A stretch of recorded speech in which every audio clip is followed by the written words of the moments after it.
Yo, this podcast is brought to you by Onnit. Go to Onnit.com right now and press in. Church. And get 10% off delivered right to your house. The best supplements in the market. Number 2, why are you paying so much for razors? You ever go to a supermarket or a pharmacy? Razors are out the ass. It ends tonight. For a limited time, I'm going to hook you up with Dollar Shave Club. New members get their first month of executive razor with a tube of Dr. Carver's shave butter, which is the best, for only $5 with free shipping. No hidden fees, no commitments. Do me a favor. Go to dollarshaveclub.com right now /church, and I'm going to get you that deal. The first month executive razor with a tube of Dr. Carver's shave butter for $5. Number 3, listen. Everybody's buying these expensive watches, and they're all nice and pretty and stuff, but listen, why are you doing that to yourself?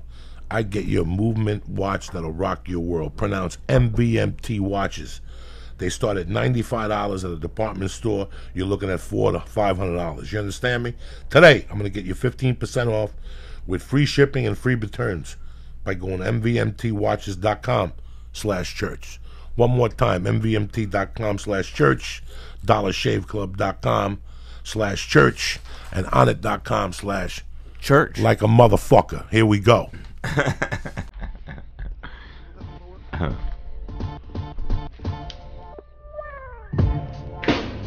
Oh shit. What? Monday. What? May 20-something. It don't fucking matter. You're here. Who the fuck is this? Oh shit. In the morning, crack of dawn, and wipe the cold off my eye. See who's this paging me and why? It's my nigga Pop From the barbershop. It hurt the intricate plot. Fly paper neighbor. Slow down, love, please chill. Drop the caper.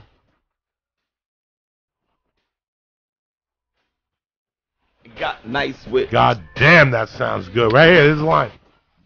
Man, love wouldn't disrespect. Are you fucking nuts? The church of what's happening now. Christopher Kid Reid. What's up? My main man, Syatt. Here we go. Doing your windpipe slow. Oh shit. Oh. Tell me what you want to do. I didn't want to stick me from my papers. What? Want to stick me from my papers. Niggas want to stick me from my papers. Pure brilliance, you bad motherfuckers. Love wouldn't disrespect. Happy Tuesday. Christopher Kid Reid in the house, my main man. Is it Tuesday or is it Monday? Monday, but they'll hear it Tuesday. It don't Okay, fucking matter. And my main man on the drums, Syatt, looking good. Hello, sir. How are you, Lee? Lee's a bad motherfucker. If he was like if he was a mobster, they would call him what? What would they call him? Lee the Jew. Lee the Jew. I like that. I thought you were gonna go with like Tiny or something. If Lee was a gangster, he'd be Lee the Jew. Lee the Jew. You know, and that's a nice compliment. You said you always found a way to hang out with motherfuckers that are smarter than you. Yeah, always. man. That's what people have never realized. You don't have to be a genius. Just get 3 guys that are smarter than you, and you can take over a fucking kingdom. You understand? You know, my father used to tell me stuff like that. My father's old school Jamaican. He just turned 89, and he would tell me, like, sometimes he would see me with my friends. He said, "I see you with your friends, and sometimes, you know, you're the one have it going on the most. You know, you're the smartest. You have it going on. You're bringing them up. That's a good thing. You're bringing them up. But who bringing you up? Like, who do you hang with that's smarter than you, that's doing better than you, that, you know what I'm saying? Like, people get to take from your ocean, but where do you refill it at? You know what I mean? That's why I started hanging with people like Bill Maher, like hanging with people smarter than me, and, you know, just different stuff, you know what I'm saying? Right? I think it was you. What a depressing way to start this interview. No, that was crazy. I think it was you that introduced me to Bill Maher. But really? Then, about 3 weeks later, I got an audition. And I swear to God, I get there, and there's a bunch of Italians in the room. The Sopranos was on fire. Right. They couldn't control this shit. Right. Fleeky. So I get down, and I see Sebastian Maniscalco. At that time, Sebastian didn't talk much. Sebastian was very introverted, very shy, even more so than Chris Rock. Like, they just don't talk. Right. And I take Sebastian and go, "Sebastian, go in there with me." He was hanging out with the wrong element at this audition. He wasn't going to get dick if he went in there with any of these other assholes. And I knew it. I was looking like Big Pussy. I was on fire. Right. Exactly. I grabbed him, and we went in there, and we nailed it. And it was me, Sebastian, and somebody else that we knew. So it was like 3 brothers that we knew. Right. And they told us, "Don't shake Bill Maher's hand." all that shit. And all of a sudden, Bill Maher came over, started talking to us. Yeah. You know, talking about some girl on the set. He was very sweet. He asked us if we ate. You know, we got $300 for that. He didn't have to talk to us. Yeah. I thought I was going to make like $10,000. I went down to I booked an ABC promo. I'm going to make 10 G's and shit. My agent's like, you made 305. And where's mine? And I need fucking $30. Right? But it was a good look, right? You got that tape. You know that tape exists somewhere. You know what I mean?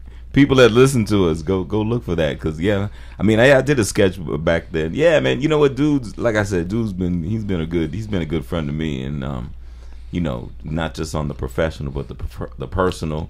And, you know, for years, you know, we had the, you know, his theme on HBO's Real Time. You know, that.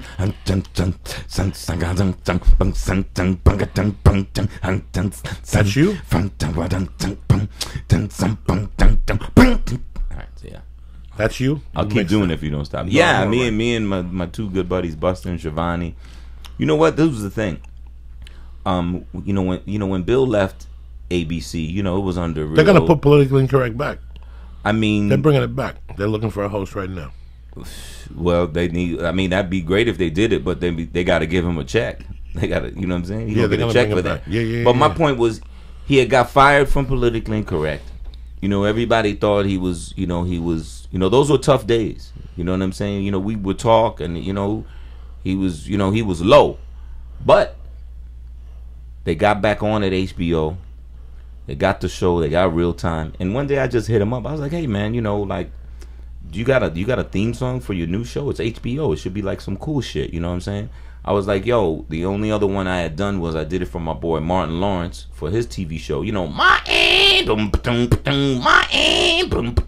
because that was my boy. You know what I mean? That's kind of how I work. I was like, "Yo, you know, you got a song?" And he had a song. So he said, "Yo, man, these dudes did a song for it." And he played it for me, and it was awful. And I was like, "Man, let me and my boys get some of that." You know what I'm saying? Because, you know, it's HBO, man. It's cool. You can cuss. And the main thing was just musically, you know, you got to get across to people and get across to the people you work with. Say, "Hey, man, the music we create, the way you rock, when you hear your theme song, people got to know the truth is coming." You know what I mean? So it's thinking, that's what it is. Like that. And if you think about it, he's the only comedian that has his own theme song. Like, lots of us come out to music. You know, like George Lopez comes out to Lowrider, but that's not his song. You know, he copped it. When you hear that Bill Maher theme song, the only person you think about is him. Wrong? That makes sense. Wrong, right. But anyway, but I digress. Back to you, my friend. What's up, baby boy? No, this is interesting shit. This is great to see. Yeah, but we just talking like this. I'm a big music dude, I'm a big music what we just dude. talked about sound like something we should have did like 40 minutes ago. No. I'm a big but music your shit dude. rocks. Like, so how you are. I never thought of that you called him and said yours is the truth.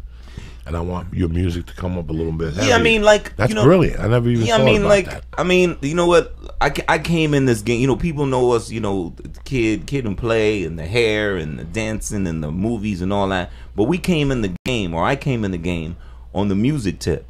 And you know, we're both from New York, and you know, it was just we got exposed to everything, man. So. You know, like we were talking about it, like, man, you know, we grew up and we went to school with all kinds of people. We went to school with white people. We knew all their music and our music.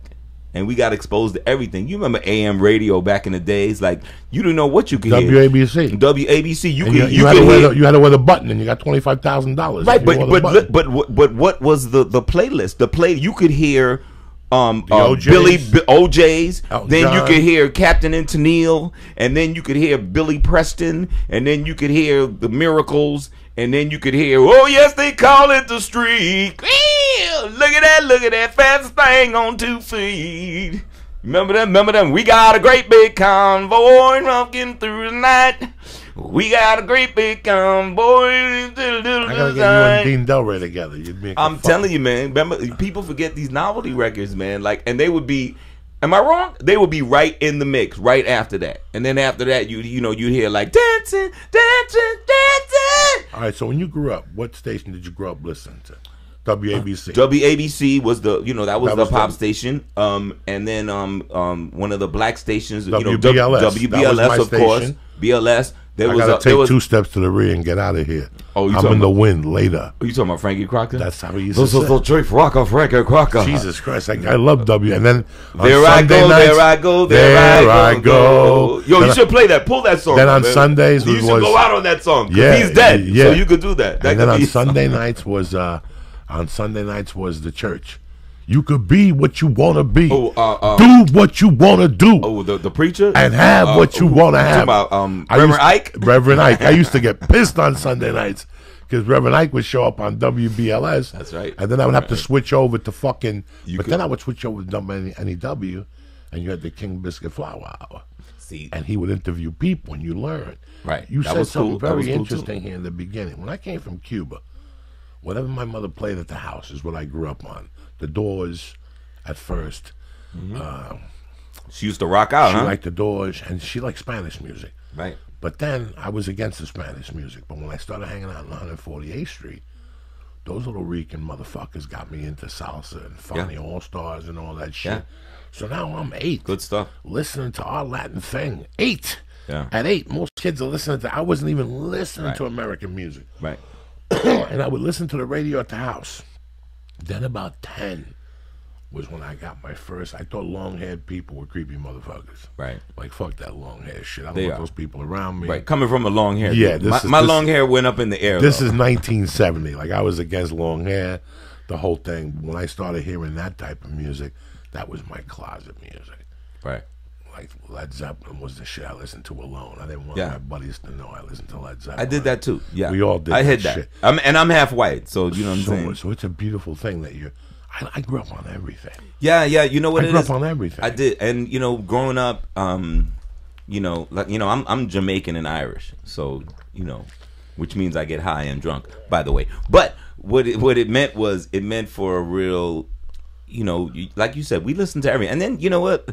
Thank God, we grew up where we grew up. You know what I'm saying? Like, New York is going to give you a dose of everything. If you're just walking down the block hearing music from different cars and stuff like that. So we grew up on that, but there was something about that hip hop that we gravitated toward. You know what I mean? Like, we weren't like traditional singers and stuff like that. Like, and we grew up, we loved that R&B era. You know what I mean? We loved that Teddy Pendergrass, and we loved that OJs and all that. But something about that hip hop, when it started popping, it spoke to us. You know what I mean? And me, I was like an English major. I thought I was a little writer, and I was like, yo, I feel like I can do this. Like, I can be clever and whatever. And I remember the first rhyme that I wrote. I was 14 years old. Freshman. I went to the Bronx High School of Science. All right? I'm gonna break this. Can I break down? It down. This is the first one. Okay. Break it down. First rhyme I ever wrote. It's like your first one. It's like the first piece of pussy you ever got. Most MCs, they'll remember their first rhyme, even if it sucks. Okay? All right, this is my first rhyme. Yo, I was on the train coming home from school when I seen this freak that made me drool. Man, we used to call them freaks. Right? Remember, a girl was a freak. Okay, right. Girl, there's still freaks in the church. Right, but it came back though. It went away and then it came back. You know what I'm saying?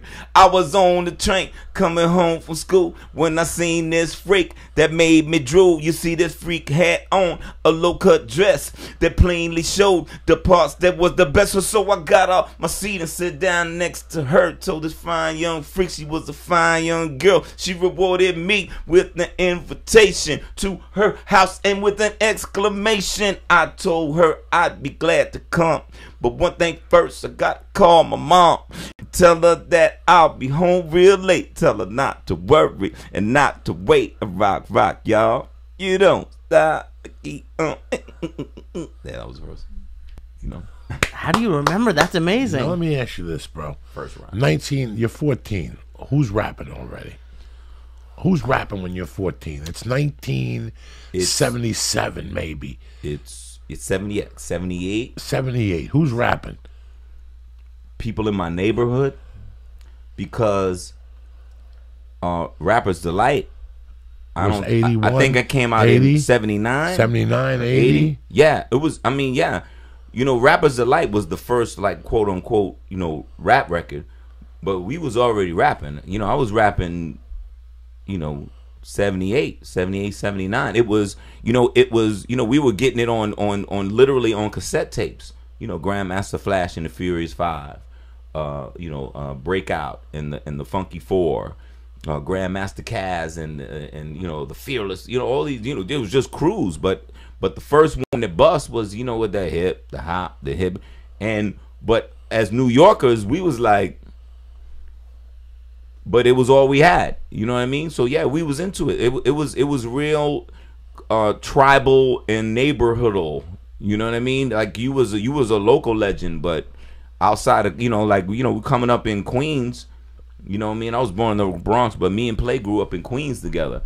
We was just trying to be a legend in our neighborhood. You know what I'm saying? And that's what we did. And Play and I were like in different groups. Like he was in one group and I was in another group. We were like rivals at first. So we would try to, we were all friends, but we all we trying to, how it is, like you try to bust your boys at, even as comics, you know what I'm saying, like I'm a, you know what I mean, it's my boy, but you know what I mean. Now when you were running in Queens, did you ever bump into the DMC in the early days? No, when they were confused. No, because they were ahead of us. Like they were like, I mean, those guys were legends. Those guys were Queens legends. Like if we ever caught sight of, but they busted out like in 82, 83. Yeah. So, So by the time, I'm just graduating high school then. Like, I remember Playing. I going up to the Fever. You remember the Fever uptown, Disco Fever, yes. Right? Sal Abatello and the Disco Fever. That's where they based Crush Groove out of, and all. It was the famous club in the Bronx, right? So we like, yo, man, we got, we just took the train up there, man, and we were just trying to be around it. We hadn't blown up or anything. We were nobody. But we just had to be around that. Man, we saw Run up in that motherfucker. Like, I mean, Run was a legend, man. Run, those guys are the guys that we idolized, that we were trying to be like. Run DMC, Houdini, Curtis Blow, the Fat Boys. All them guys was ahead of us, man. And they were doing different shit. Like Fat Boys was blending into the movies. Crush Groove, Curtis Blow. Run DMC. I mean, come on, man. Who was bigger than Run DMC? In 80 and 85. Cool J. Cool J was blowing up then. And most of these cats are from Queens, man. The sad thing is that I remember talking to you now. I'm a little fucked up because you got you had the edibles. No. But I remember going. It's incredible. So I remember going to those different. Like, listen, I copped on Jerome Avenue on Wednesdays. It was free joint day. On Thursday, you go to Queens because the guy had the Buddha tie. Yeah. On Tuesday, you went to the Bronx and you got a slice of pizza at that place because that guy was there selling weed. On Monday, you went to 178th Street. And on Saturday and Sunday, you went to 135th Street. So I would go to all these different boroughs. And when you're walking in these boroughs, you would hear, like you said, your sensory. You would hear all these fucking sounds. And I'm sure... I remember hearing like early rap and going, "What the fuck is this?" Sure. Where's Earth, Wind & Fire when you need them? You know what I'm saying? Like, but see, that's what my mentality was. Sure. And then it caught on. Like, we were the guys. It was on. Yeah, we know. It's like my kids today. Like, and people, the millennials, they don't know a life where hip hop didn't exist. We do. We do. We had one foot in the old world and then came into the new world. You know what I mean? We remember when there wasn't. You know what I mean? And so it was a unique. I mean, I appreciate it now, but you're right. There was a time when, yo, man, just give me some fucking Earth, Wind & Fire. Give me the Whispers. Give me the OJs. Give me the Tavares. You know what I'm saying? Who done it? Who stole my lady? Who done it? Everyone in the room looks shady. You're right. Who done it? That we Who don't remember. stole my love from me? We don't remember. Hey, Beretta, Jesus Christ, go get her. Where's Dean Delray when you need him? Let me ask you something. Like, I don't remember. You're right. The millennials don't know a life without rap. You're absolutely right. I don't know nothing about it. Look, I mean, God, I could tell you a million times I rode in the kid with my car. Rode with my kids in the car, and something come on the radio. And they jibbing and jabbing, but that's something, something from our era. Then I'm like, man, that ain't such and such. That's such and such. I'm like, shut up, daddy. And I'm like, you know what? You know what I mean? Like, I don't know. Like, every era thinks they invented fucking everything. You know what I'm saying? Which is cool. I get it. But, I'm glad, I'm glad I grew up when I grew up. Like I said, 1 foot in, 1 foot out. And then as we grew, as a rap group, I felt like we were lucky. We were part of what I think is one of the greatest eras of rap. If you're talking about that 88 to 92 era of hip hop, man, that was a cold era. You had some awesome groups, awesome artists, that a lot of them still doing that stuff to this day. And if they're not, the music holds up. You look at the groups from that era, man, it holds up. And that's what's cool. I mean, we still out here, man. You know what I'm saying? We still out here jumping around. I'm blown away by how it took a while to catch on. But by 88, 89, it was on. Like once Run DMC met Aerosmith. Oh my God.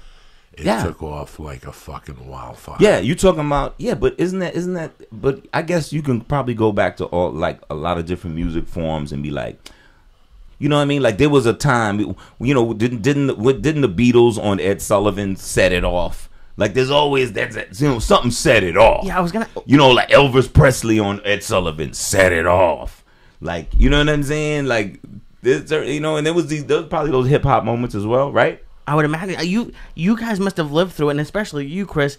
What do you think like starts an era and then ends it? Like to talk about 88 to 92, that's only 4 years. That's not that long. Well, this is what I'll say. I'll say the reason why I kind of use those parameters is 88 was like if you go back, it was like a huge year. Like if you look at the groups that released records that year, you're talking about some of the seminal hip hop artists. Break it down. And the groups that who released albums that year like that. Oh my God, you talking about everybody from us, from Kid and Play, from NWA, MC Hammer, and what I'm saying, and my point is, it started Jazzy Jeff and the Fresh Prince, so it started reaching. Freaks in Florida came out in '88. Yeah, I'm telling you, all that stuff was coming out. So we reaching everybody. You know what I mean?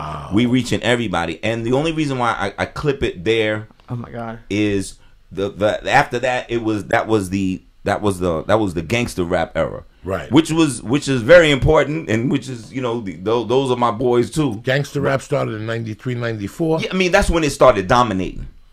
You know what I'm saying? Like that's when that started dominating. If you talking about 88 to 92, you talking about crossover artists like ourselves, Kid and Play, and Jazzy Jeff, and MC Hammer, and Vanilla Ice, and and Salt and Pepper, and you know what I mean, and which is important. And then we got we good, and then those are edible. Oh no. I'm gonna look at it. I can't eat it. That thing probably smell it. I don't know who's eating all these. Oh my God! How much per? 125 in each one? Yeah. Oh my God! Just take a little bite of the tail. No. Just a little piece of the tail. It didn't do nothing to nobody. That's it. That's it. You're gonna sleep like a baby. You're gonna go. I'm gonna just on the mic. I'm so happy. But I'm saying, yeah. I mean, it's just like different eras. But to me, that 88 to 92 was so strong, so that gangster rap could flourish. That's where we was at as a country too. You know what I mean? The thing about hip hop that's so beautiful is about rap music is so beautiful. It reflects exactly what's going on at the motherfucking time, whatever it is. You know what I'm saying? 88 to 92 era, everything, and people getting to know each other, and hey, ain't gonna hurt nobody, and parents still don't understand, and then. And then 92, 93, it's like, hey man, shit's fucked up, man, and we got riots, and people of color are still getting shot. Chronic. The music always. The original Chronic was 92. I don't know if this was an official list or not, but I just typed in rap albums or hip hop albums in 1988. First one is Public Enemy. It Takes a Nation of Millions. Oh Jesus Christ! Then NWA, Straight Outta Compton. Then Slick Rick, The Great Adventures of Slick Rick. Boogie Down Productions, By All Means Necessary. I don't know if any of these are classic. Good. They're all classic. Everyone said like keep going. You're supposed to get to Kid and Play Too Hype. We released that in 1988 too. That was the next one, and then was it? No, I'm sure it's on here. I'm only on 5. Keep going. Cool. Who else you got? Ultramagnetic MCs, Critical Beatdown. Critical Beatdown. EPMD, Strictly Business. Come on now. Big Daddy Kane, Long Live the Kane. Come on. Easy Does It. Come on. Biz Markie Going Off. picking boogers. Come on. Eric B and Rakim follow the leader. Come on. Are you kidding? Am I wrong? No. 88. The golden. I was doing time, That's dog. top 10. Listen, I was That's doing top time in '88, so I don't know nothing about Let fucking. me tell you something. I was doing straight up time, and I was listening to the Brothers Inside in those days. What are they? What they At doing? that time? Was they beatboxing? What was they doing? They were listening to the hot album was Bobby Brown. Don't Be Cruel. Had just come out, and I still remember going into the laundry room, and they were playing dominoes, and they were cooking. And when that song came on, What are they cooking? what would they cook, the brothers? Nachos. Yeah. There was one brother, Etchy. He worked in the kitchen with me, Yeah. and He could hook up some nachos. we would go at lunch. We had a 20-minute furlough every day, pretty much to walk to the store, get your shit, and walk back. Right. So we get bags of nacho, and we buy cheese, and then you take the thing out of the iron, and you melt the cheese. Right. He would cut jalapenos, Etchy, onions, black olives. Oh, you trying Etchy to was go the do real that? deal. And then he'd buy shredded mozzarella, and they'd go down to the HIV unit and melt it in the fucking microwave, and he'd sell them for $2. I don't think you can call it mozzarella if you're making nachos. He would dope them up. Etchy was a bad motherfucker, a little skinny dude. Then he had a partner that was from Buffalo. I forget, Big T, 6'6", 320, Right. Captain Diabetic. Right. Don't think about Didn't it. give a fuck. Like Don't even think about he it. tried to cook ribs in there and shit. Like he was trying to do revolutionary shit in prison, but he could never because you need too much heat and too much. So what else? That's too much attention, right? Where did he get Yeah, ribs? but They would make ham sandwiches. yeah, but I mean, to Lee's point, I mean, it was just. Everybody was You can listening to only Public you can Enemy. only look back at it that time. Your boy was dropping knowledge. That's who everybody was listening to in prison. Chuck D. No, the guy up here from Oakland. There was a girl. Her name was Rita. Oh, you talking about Too Short? Too Short was Yeah. really dropping Too knowledge. Short, in prison. baby, all in them guts. Oh, they were. love Brothers Too would Short. go crazy. with Too Wait, Short. I think life is. Wait, can you just go? You went to top 10? That might even just be someone's own thing. Yeah, I could do- like try to find Billboard or something. Yeah, just do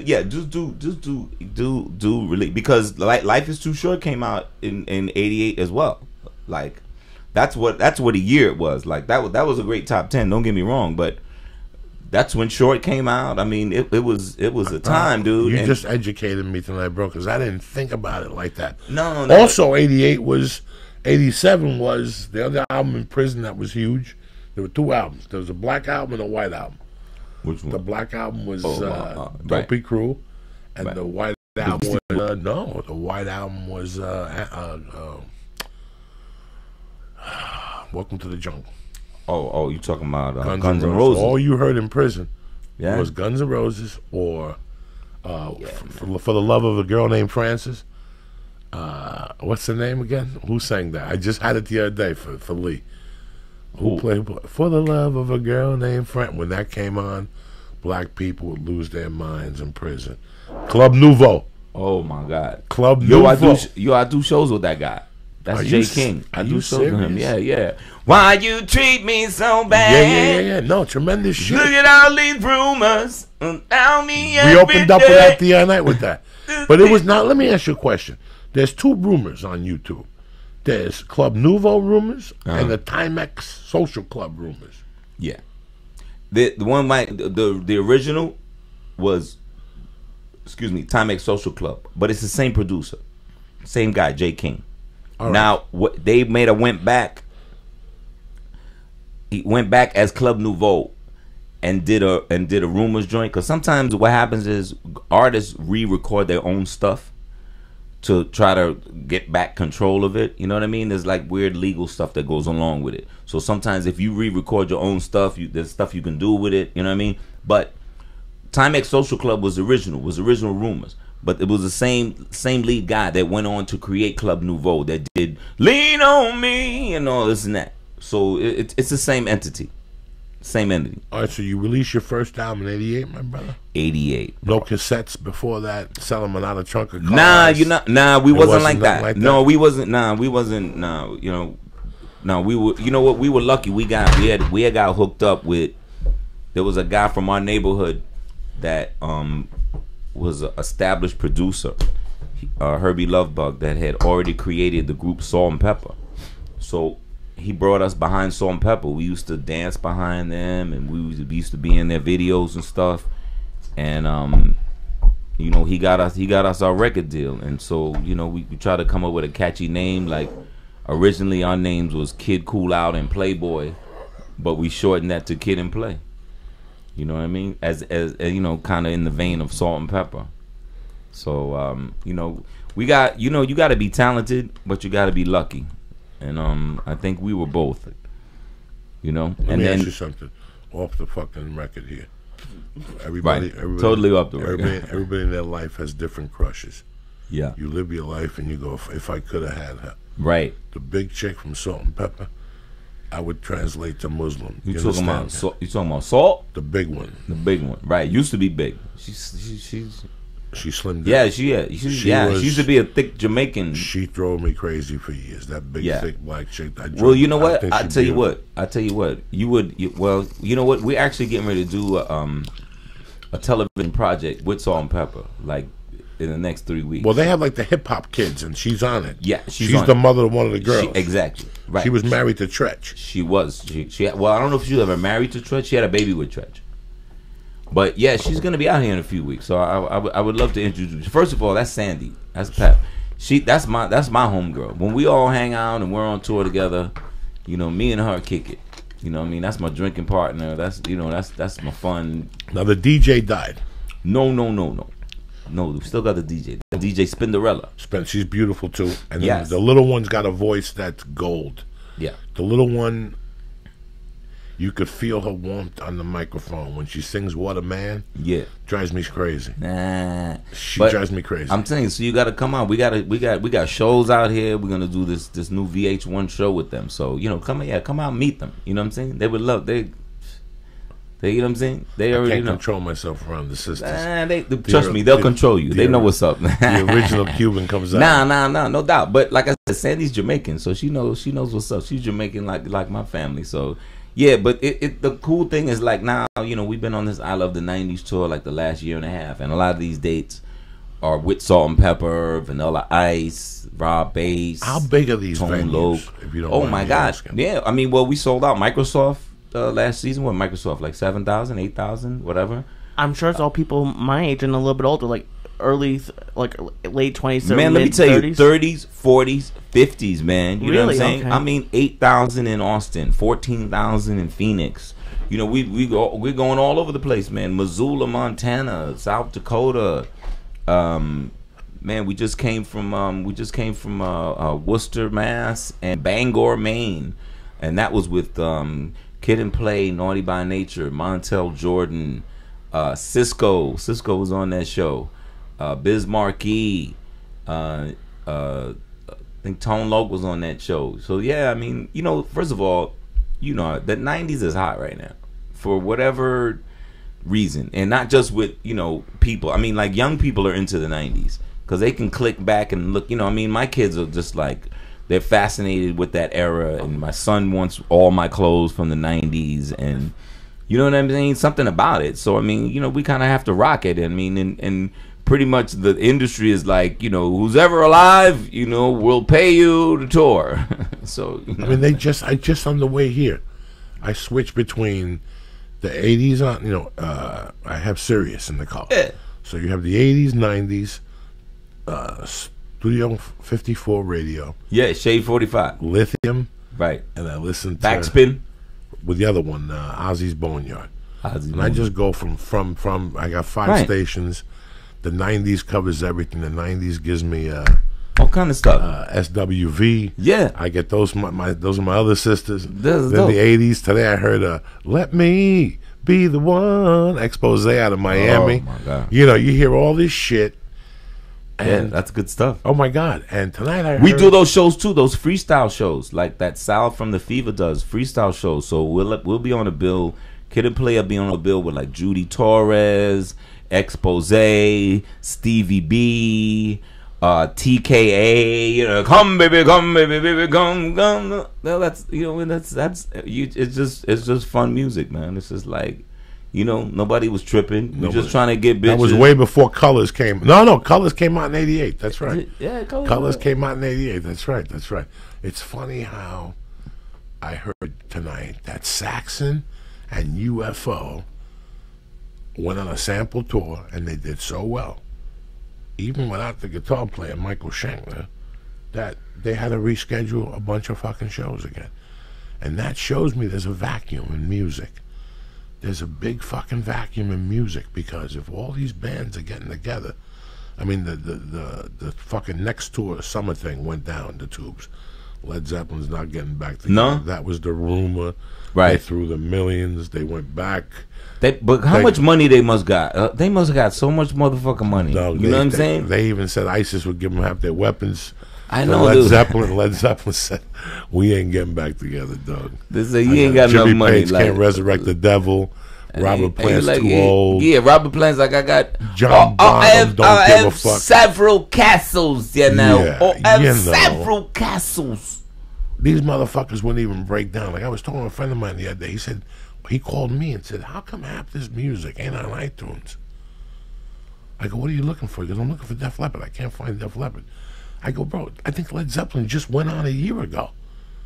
Like They got so much money, they got shut it down, and they're just like, if you want us on iTunes, you want us on Apple Music, you want us on Tidal, like you gotta pay, man. Like, you know what I mean? And I mean they're already, you know, they got castles, man. They got castles. And look, I used to hear there was a guy, there was one dude in the Doors that would fuck shit up, because he would, you know, when Cadillac and all these things want to come and license their shit for commercials and shit, you know, it was a dude there who had enough money, and he was just like, no, he said Jim wouldn't want us to do this, and he fucking shut the shit down. And so when you can't get the Doors, what do? You go get Led Zeppelin. They did, right? Cadillac. So they don't got a tour. How much you think they got for that? They got millions for that. So they just like, man, you know what I mean? Like, when you get, but to me, I mean, but that's why I love, that's the power of music. You know what I mean? And not just them. I mean, obviously those bands are amazing and incredible and have been for a long time. But man, you know, listen, you know, watch television or go online. I mean, you know, they linking music, and particularly in terms of hip hop. I mean, they throwing that music up there all the time, man. I mean, I've got, you know, our music has been part of, you know, advertising campaigns, man. It's cool. It's cool to get paid 25 years or 20 years after you wrote some shit. That's cool. But, you know, it almost fits though, that cycle. You know, these advertising executives are like Lee's age, you know what I mean? And that's the shit they grew up on, and they're just like, hey, when they're thinking of these advertising campaigns and these things, they're like, hey man, these are the songs they think of, the songs that they grew up with. Wrong? No, absolutely. And that's what we wanted. Like, we were talking about how like they don't really party, like people, but they would go and spend a night and buy tickets to a concert. Like, how big are these festivals now? Bonnaroo and all these music festivals are huge. Jamie was just at Rock on the Range, and I think Metallica closed it out, or was one of the main bands. Soundgarden was supposed to be there Friday night. Bro, these wow. I love the 90s dates. Dude, they come in dressed with 90s gear and the hammer pants and the thing and the dookie rope chains, and it's a thing, man. Like they got, you know what I mean? All the girls from The Office came. Ah, bitch, remember 92? We was the shit, bitch. Let's go. 5-6 bitches.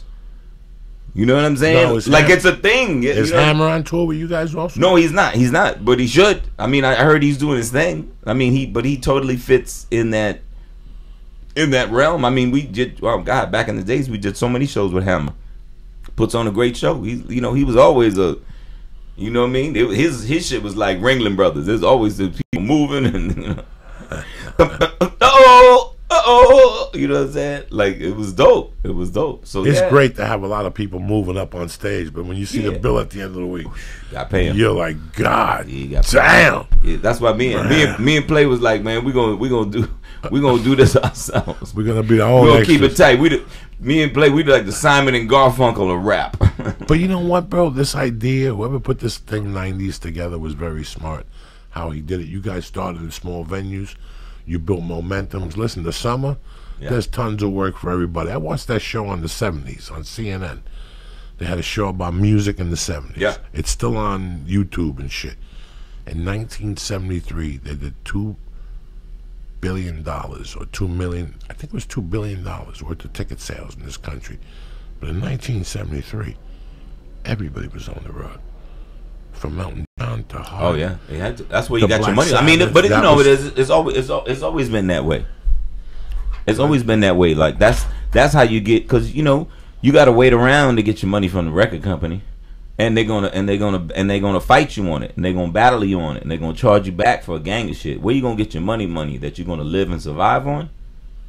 Motherfucking road, man. You gotta get on the road. And so yeah, it was that way back then, and you know it's that way now, and to the point where, you know, I'm sure you and your audience knows this, that you know, these record companies now, they do those 360 deals now, because record sales are so down that, you know, if a record company feels like they put you out, they're like, well, we don't make record sales, you know, the way we used to. We give the music away. So I want some of your touring money. I want some of your merchandising money. I want that's why that's a 360 deal. Like I want some of whatever. Like what dude used to say, like Frank White, like anybody I want a piece, right?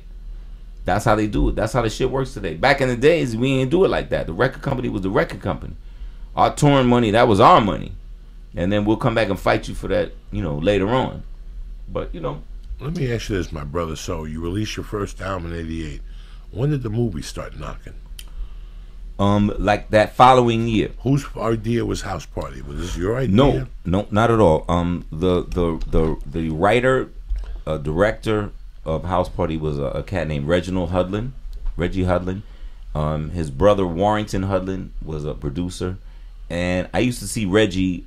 Reggie was a video director in the late '80s, and I used to see him out at the clubs. Man, he'd be like, "Hey, what's up?" I say, "Hey, what's up, dude? Whatever." And he would step to me because he wanted to shoot some of our early music videos, because we were doing like, you know, kind of quirky, kind of cool looking shit or whatever. But we had a guy, you know, we had this white dude we used to use. So, you know, we would like, I was like, nah, man, like no disrespect, you know, but you know, we cool. You know, we got a guy that we kind of vibing with, you know, whatever. He's like, all right, bet. And then one time he stepped to me, he says, yo, man, I got a movie script, man. I wrote a movie, and I think you and Play would be great for it, and blah, blah, blah. I was like, all right. You know, fast forward, I get the script. You know, back in those days, it was my job to read shit. You know what I mean? Like Play and her, you know, Herbie, our producer manager, like they never went to college. And I mean, not like that, but you know what I'm saying? I was considered the brainiac. They was like, you know, but like, kid, read it, you know, and tell us what, you know, what it is. You know what I'm saying? Like, you know what I'm saying? Every crew of a nigga got a superpower. Like this motherfucker, he reads. This motherfucker kills. This motherfucker steals. You know what I mean? So we think. So my job was to read. So I read the script, and honestly, I was like, it wasn't the superpower of reading. So I read it, and I was like, it wasn't all the way there, but I was like, I said it's close enough that we can bring it. Like it was a little corny, but I was like, we'll bring it there. Like I thought maybe out of 100%, I thought it was like 70%. And I said we can get it to 90. And if we get it to 90, then you know we'll be all right. So I told them, I said, they say what? Say, hey, what happened with that thing you read? I said, it was good. I said, I think we should do it. So they gave us like a little, I don't know, like a little screen test or whatever, me and Play or whatever, see if we had like chemistry and shit. So we, you know, we're in this little small office. You know, New Line Cinema wasn't shit back then. They was like one little goofy office on 14th Street, like down the block from Nell's, you know, like 14th and 8th. You know what I mean? Damn. They wasn't shit. All they had out at that time was Freddy Krueger. They had one Freddy Krueger movie out. And so they were starting to bubble a little bit. So they thinking, nah. Anyway, long story short, they want to do it. But we still never believed it until we like landed in Los Angeles.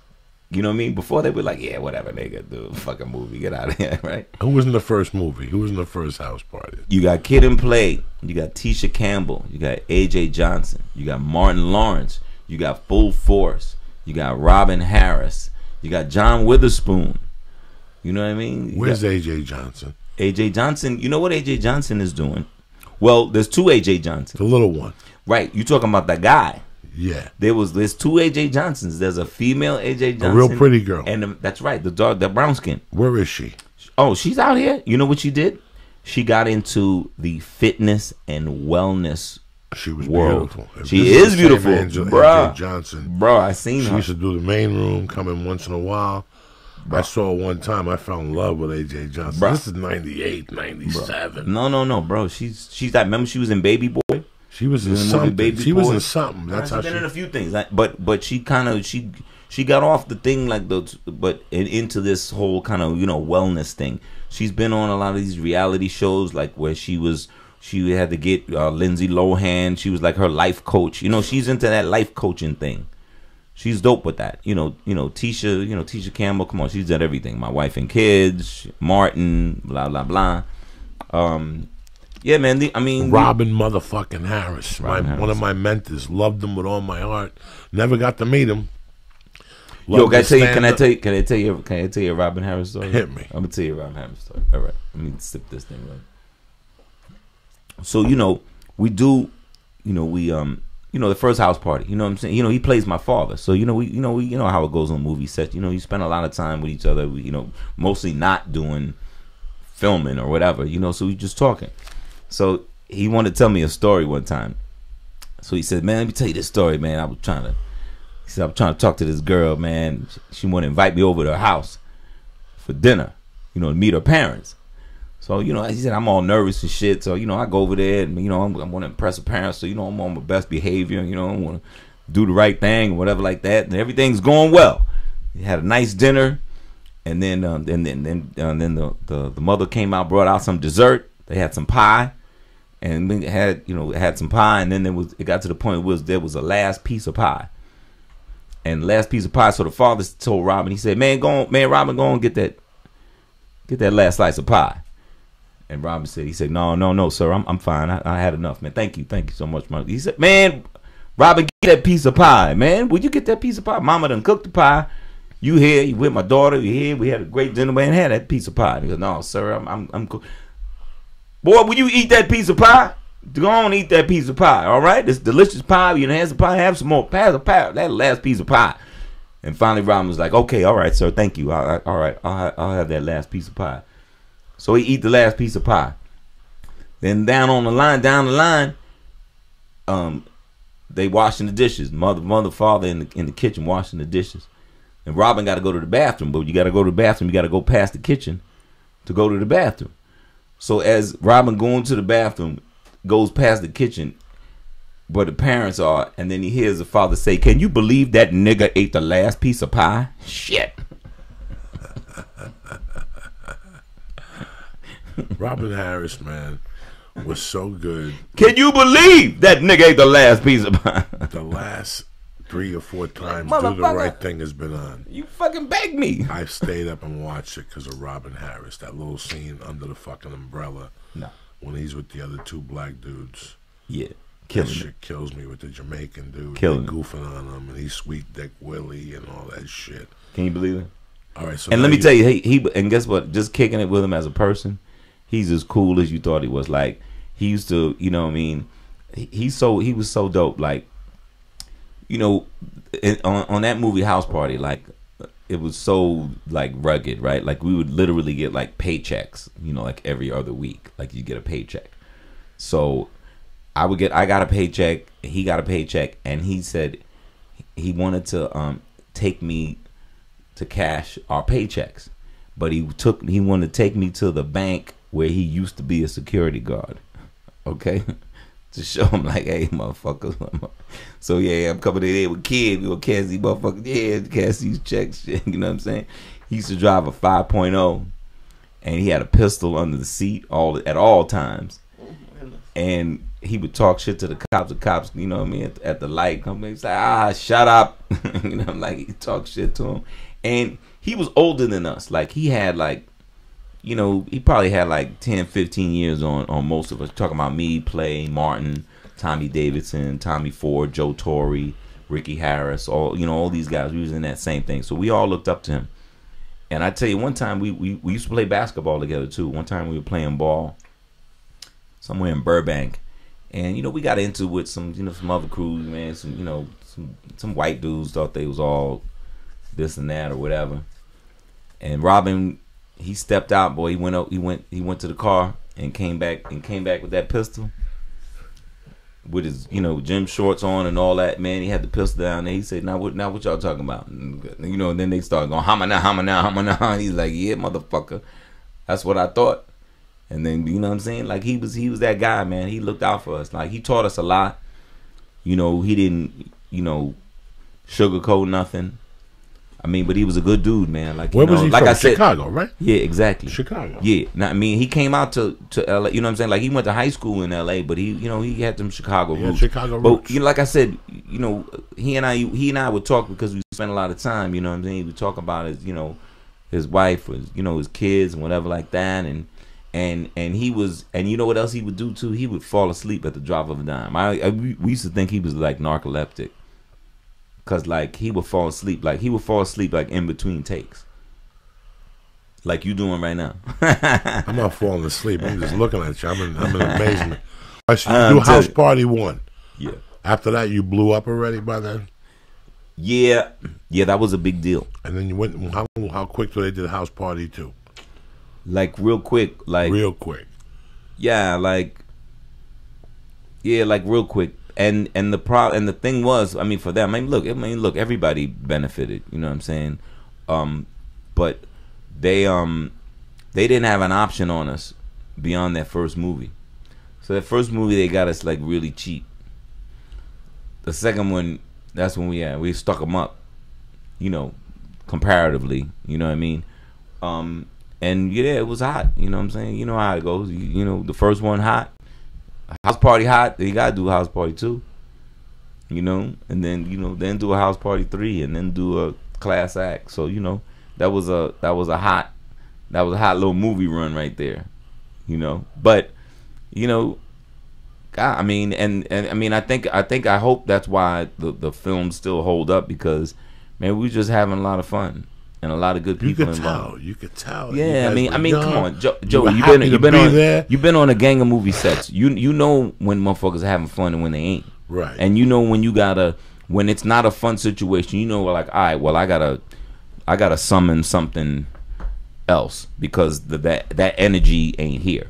Other times you're like, these motherfuckers are jamming. It ain't gonna be no thing to get to where I need to get to. That's what it was with us. It was just like, oh man, it ain't like we making Citizen Kane, man, we doing house party movies. But, people come to depend like, hey man, a house party movie gotta be something. We gotta have some fun, we need some dancing, we need some we need some pretty girls and woo woo and whatever, and Kid and Play is gonna go through some shit, like homeboys do. That's a lot of things. To this day, so many people come up, either to both of us or individually, and they're like, man, I said, me and, I had a homeboy in high school, and they said, they used to call us Kid and Play. He said, like, we tight. And that's what it's become. You know what I mean? Like, motherfuckers said, like, nah, man, don't try to get in between them. Don't try to separate them dudes. Them motherfuckers tight like Kid and Play. Like, that's what it's come to represent. You know what I mean? Like, motherfuckers stick together, whatever, up, down, whatever. But, nah, man. How you gonna get between? You can't get between Kid and Blake. Who you gonna get between next week? Peanut butter and jelly? Huh? I don't think so. Oh, wait, I got another funny story though. Hold up. Hold on. Wait, you can look this up. You can look this up. We're going into halftime here. Okay, halftime. Tony Bennett, brother, hit it. I got something for you though. Watch. Okay, Jesus Christ. Tony Bennett. This is halftime, you know what I'm saying? I'm gonna freestyle. It's a beautiful song. I'm gonna freestyle over this, man. Me and 2 Chainz are gonna freestyle over this.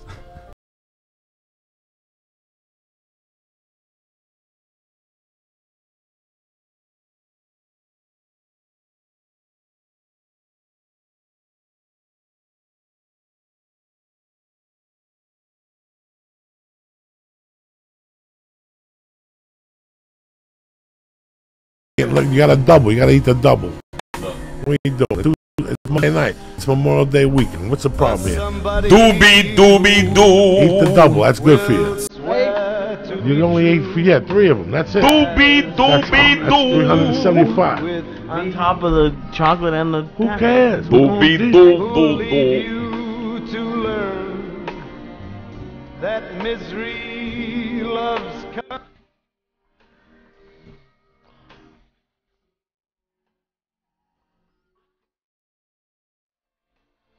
You like Nat King Cole too? I like the Platters. Flawless. I like those flawless vocals. Like Listen him, to like this. Tony This Bennett. is super. Flawless.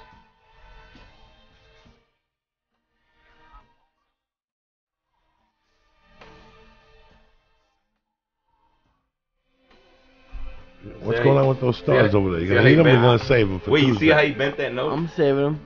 Eat them right now, though. Let's go. We I got. didn't know stars. It's training tonight. Let's go. We're in training. He bent that You ate note. 3 stars. You can eat 5 more and nothing would happen to you. You're still safe.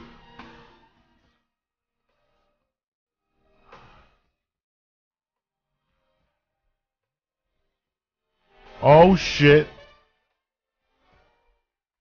That's what I'm talking about, you bad motherfuckers. Always Turn up. to the end. Let me get some shout outs. Manny Costa, who loves you? My main man, Lorne Rosencut.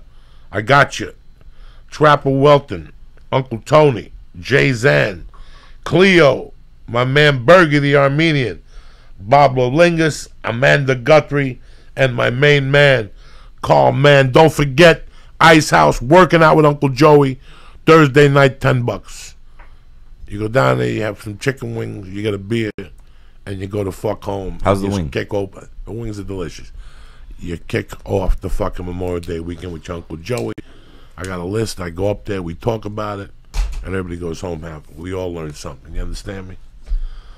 Number 2. So now it's 1995 on another Get Down. Sound of the fucking drum. Anyway, Wait, before I forget, I want to have you look this up, and then we'll come back to it because Yes, sir. it's something that I've been thinking about, but I'm working on. I'm kind of working it into my stand up. But top 100 duos, and I saw Kid and Play came in on that list, but I was a little perturbed at what number we came in on. Like 50 best on Rolling Stone. Is that a good one? Like 100, like top 100 duos. Digital. Maybe this one. Digital Dream. No, not even music duos. Just top duos, not even music duos. Like he included like with yeah, Batman like and Robin. like peanut butter and jelly. is So a you duo, were know included what in that I'm saying? list, Kid and Play, like Batman and Yeah. Robin. Yeah, That's fucking historic. it type is. shit, But bro. I was still like I was flattered, and then I was like, wait a minute, they're ahead of us. Bro, Like peanut butter and jelly, I didn't have a problem with, but there Bro, was like a couple of other ones I was like, in today's world, with everybody bitching, do you know the accomplishments you young black motherfuckers made? Do you have any idea of the accomplishments? I always say under that- the circumstances. Listen, I always use this as an example. No offense. When you look at the cover of Dr. Dre's Chronic, that picture of him, Yeah. on that day, he could have been president of the United States on that day. Look at his fucking face. What you guys were doing, you started from fucking, listen, dog, Ugats. Nobody knew what the fuck you were doing. No. Nobody knew what the fuck you were We doing didn't in either. 88. We didn't I'm either. sitting back now thinking of my life in those days. And I was still stuck in the early 80s. I was still crossing over. There was some of the shit I liked, and some I liked. Right. I liked White Lines. Yeah. I liked, Yeah. I No liked, shit. Yeah, I liked all those Yeah, but funky the things. other, I yeah, liked. but like I that liked. expose type shit. Expose. I'm just using it as an right? example. Yeah. That Cover was girls. That was fucking. Expose was fucking radio shit. I'm talking about the shit you motherfuckers are doing early on when I was going over to the cop. Let's get it together.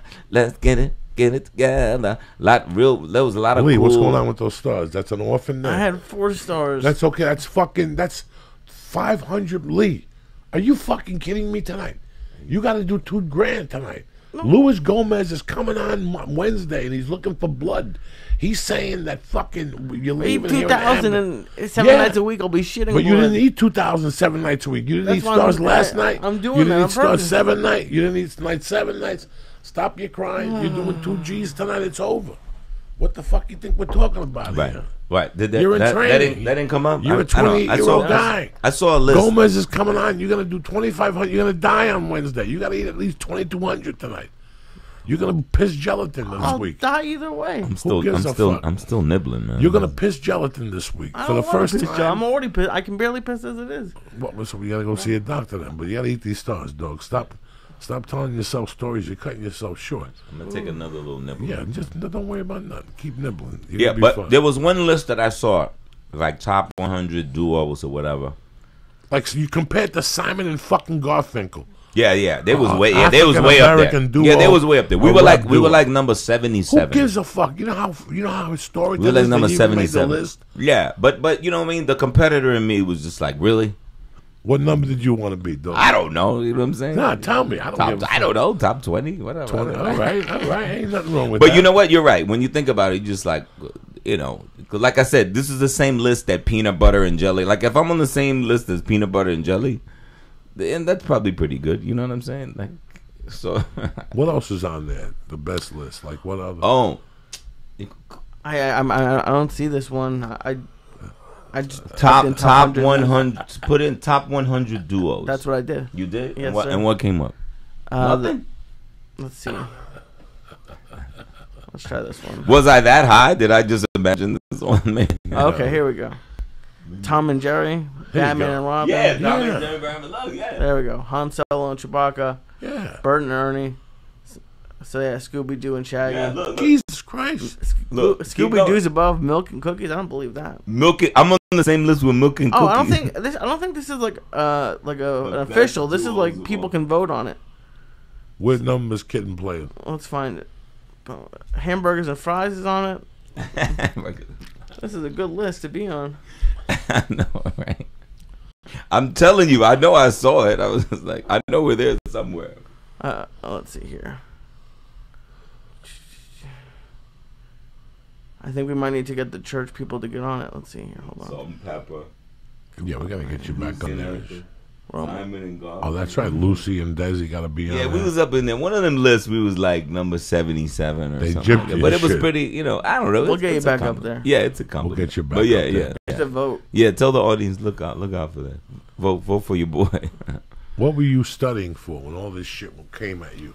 What were you looking to do? I mean, this school you went to, this high school, Bronx Yeah, I went- School of Science. Right. I You graduated. had to get picked to go in there? Like You had to take a test. You know, there was back then. If you wanted to go to one of the specialized public high schools, there was 3 of them. It was Stuyvesant, Bronx Science, and Brooklyn Tech. So you had to take a test, and depending on how you did on the test, the top kids went to Stuyvesant, then it was Bronx Science, and then Brooklyn Tech was number 3. number 3. So I made it to Bronx Science. And I mean, a thing. It was, you know, I graduated from there, but then I went to college right down the block at Lehman College, and I was a English literature major, and at the same time, you know, trying to, you know, kind of do our thing. You know, we did a lot of things, man. Like before we ended up, you know, as Kid and Play, we were doing like a lot of things, man. We were just, you know, and then we just kind of figured it out. Like, all right, man, it's gonna be the 2 of us, you know. And like everybody knew what their job was, you know, like play has a great artistic eye, and you know, so how we look and how we're fashioned and what the album covers look like and all that artwork shit and all that, you do that, because I don't know nothing about that. What I do is I write the songs. That's what I do. So you know, that made us a good team. And then you got to, you know, you still got to trust one another. And then, like I said, we had the homeboy that had produced Salt and Pepper in them already, and he was hot. So the timing was right, you know what I'm saying? And then, you know, the movies get you here, they get you there, you know what I mean? Like then after that, it's like, then sometimes it's sometimes it's a little tough because you're not that same hungry cat no more. You know what I mean? You like, you know, we out here in Cali, and you know, we smashing, and you know, we getting Superman high, and you know, feeling yourself or whatever, you know. So we always had to almost kind of shock ourselves back into that that animal we used to be. You know what I mean? Because it's hard, man. Because we start doing good. What did I heard? I heard Denzel say this when he was on the award circuit. He said ease is a greater threat to progress than hardship. He said ease is a greater threat. When shit gets easy, what you do? You get soft. When we're up against it, when it's hard, when we ain't got no options, what do? We figure that shit out. We do it. Somebody let you slide on some shit, man. That's when we ease up. Ease is a greater threat to progress than hardship. Now let me ask you something. Look that up. I mean, you started Telling you, Lee. rapping, live shows, the whole thing. You probably did it a little bit then. When did you decide one day I'm going to get on Thought? Because I met you in '99, maybe, at the Improv with Pablo. I was going to ask you, when's the last, you know what I'm saying? Pablo, we know each other because of Pablo Francisco. No, but you were with the manager. That's how we met. He was with you. Worthy? Worthy. You were Worthy. I was talking to Worthy. You came by. You asked me if I knew you. I said no. We shook hands. You asked me about my accent. We started talking. Oh, but Very I think nice. we were on. I was with him. But it was on a. I know me and you used to do a lot of Pablo shows. A lot of shit with Pablo. Yeah. I did his CD in Houston. Yeah. Still love him. I Miss love him that as guy. fuck. Man. I love that guy. Don't see him enough. I know. But When does anyone see Pablo But Francisco? when you do bump into him, bro, you get this warm feeling in your You do. heart. You But really like when do. is it? You know what I'm saying? Like I wouldn't even I have- almost feel like you know what I'm saying? Like I don't want to be crazy, but it's weird. Like you know what I'm saying? Like do we know he's alive? You know what I'm saying? Like you know what I'm saying? But you know what I'm saying? Like he's out there he's every always weekend. man. He's like, one of those guys that still travels 47 weeks of the year. He's America's quarter horse. He does improvs. He does Charlotte. He does Funny Bones. He's out there. And those guys you can't control. They're fucking animals. Well- they have no children. No, and you know what? The guy was, he was always great to me, and he taught me a lot. That's when I first started jumping up and trying to do it, and you know what I mean? Didn't know what I was doing, so I learned a lot from him. I remember we used to do that. I remember you and me at the old Brea Improv, the old one that we used to fucking rock, and just Next trying to to the learn. movie theater. Yeah. Right Just next trying to to the learn movie how to do this thing. Yeah, before they moved it to new fly shit. But From 95 guys to 2005, yeah, I was out 7 nights a week. Like my life changed for 10 years. yeah, The but that's first time I took a week off is when The Longest Yard got released, which was 12 years ago this week, was when I said, okay, I did a movie now. I'm not going to go out 5 nights a week no more. It took another 2 years to get off the blow. I got out of the store for a while to adjust my mentality. I just hoard around town, and now I'm back at the store. man. Can I ask you something, Go ahead, though. man? I go way back with Paulie and all this and that, man. But man, I never liked the store, and I never performed there. But you know me, I respect guys that do. But man, I was just like, man, the energy. Is your dislike for it? Let me ask you an honest question, because we're brothers, old school. Is your dislike for it because they don't give you spots, or from the first time you walked in there, you go, you know what, this place ain't for me? Yeah, no, not that they didn't give me spots. Like they would that you know what I'm saying, that wasn't an issue. It was doing it, and then trust me, I used to go there long before I became a comic. I would go there with Chappelle and Martin. You know what I mean? I was the funny guy in the crew. Just checking and taking notes, and you know what I'm saying, that kind of deal. So man, I was up in that place for a long time. I remember all the hot girls that motherfuckers used to holler at. You know what I'm saying? Like you said, Worthy and them used to be up in there, and they was smashing them waitresses and all this and that. And we was cool with everybody. And as a social place, it was, especially then. Great in the place. '90s, It's fun. it was awesome. I went there last night, Did you? but here's the deal: I'm too old to go there every night. There's a bunch of young cats. Yeah. So I try to go up and I do Brian Monarch shows on Saturday, 7 Right. o'clock. Main room, be out there by 9. And then Tuesday I call in, I go down there and work out a little bit, but they ain't gonna work out no more. It's sold out. You gotta go down there with polished material and shit, because they put you in between Chappelle and fucking Joe Rogan. Man. Oh, they Every got time I cats go is down rolling up like that. Oh yeah, cats are rolling up like that during the week. This week though, Right, so you can't even go up there and work out shit. Tuesday like night that. it's sold out to the bill. There's people in there from England who listen to the podcast. Remember, dude used to do his Fat Tuesday there. My God, remember please. Guy Torrey used to do his I Fat did Tuesday. the first time I did it. Richard Pryor rolled in there and sat in that Mitzi box, dog. $35. He got me out of them Monday night Latino night. Right. And you know what? I used to do the black rooms. I did great for like 3 times, and then I died on Freaky Monday. Yeah, at the Improv. At the Improv, I Yeah. died a slow death, and I said, Yeah. no more black rooms. No. And for 4 or 5 Because years, those deaths are oh, excoriating. well, the guy in front of me said nigga, so he was white. And who was in the room? Friday was in the room. Chris Tucker. Chris Tucker said, get that motherfucker off the stage. So now there was now they brought up another white dude. Essentially, If right. I was the host that night, I would have brought up a black dude Right. to say something about what happened Right. and bring me up. Right. I could have said something. Cleanse the palate. But I think the DJ, let me throw No, but Diaz. those guys, they against you too. That's what I'm Yeah, saying. Them yeah, hosty yeah, dudes, yeah, like them yeah, cats yeah. that be hosting over They the weren't years. thinking. They not just not thinking.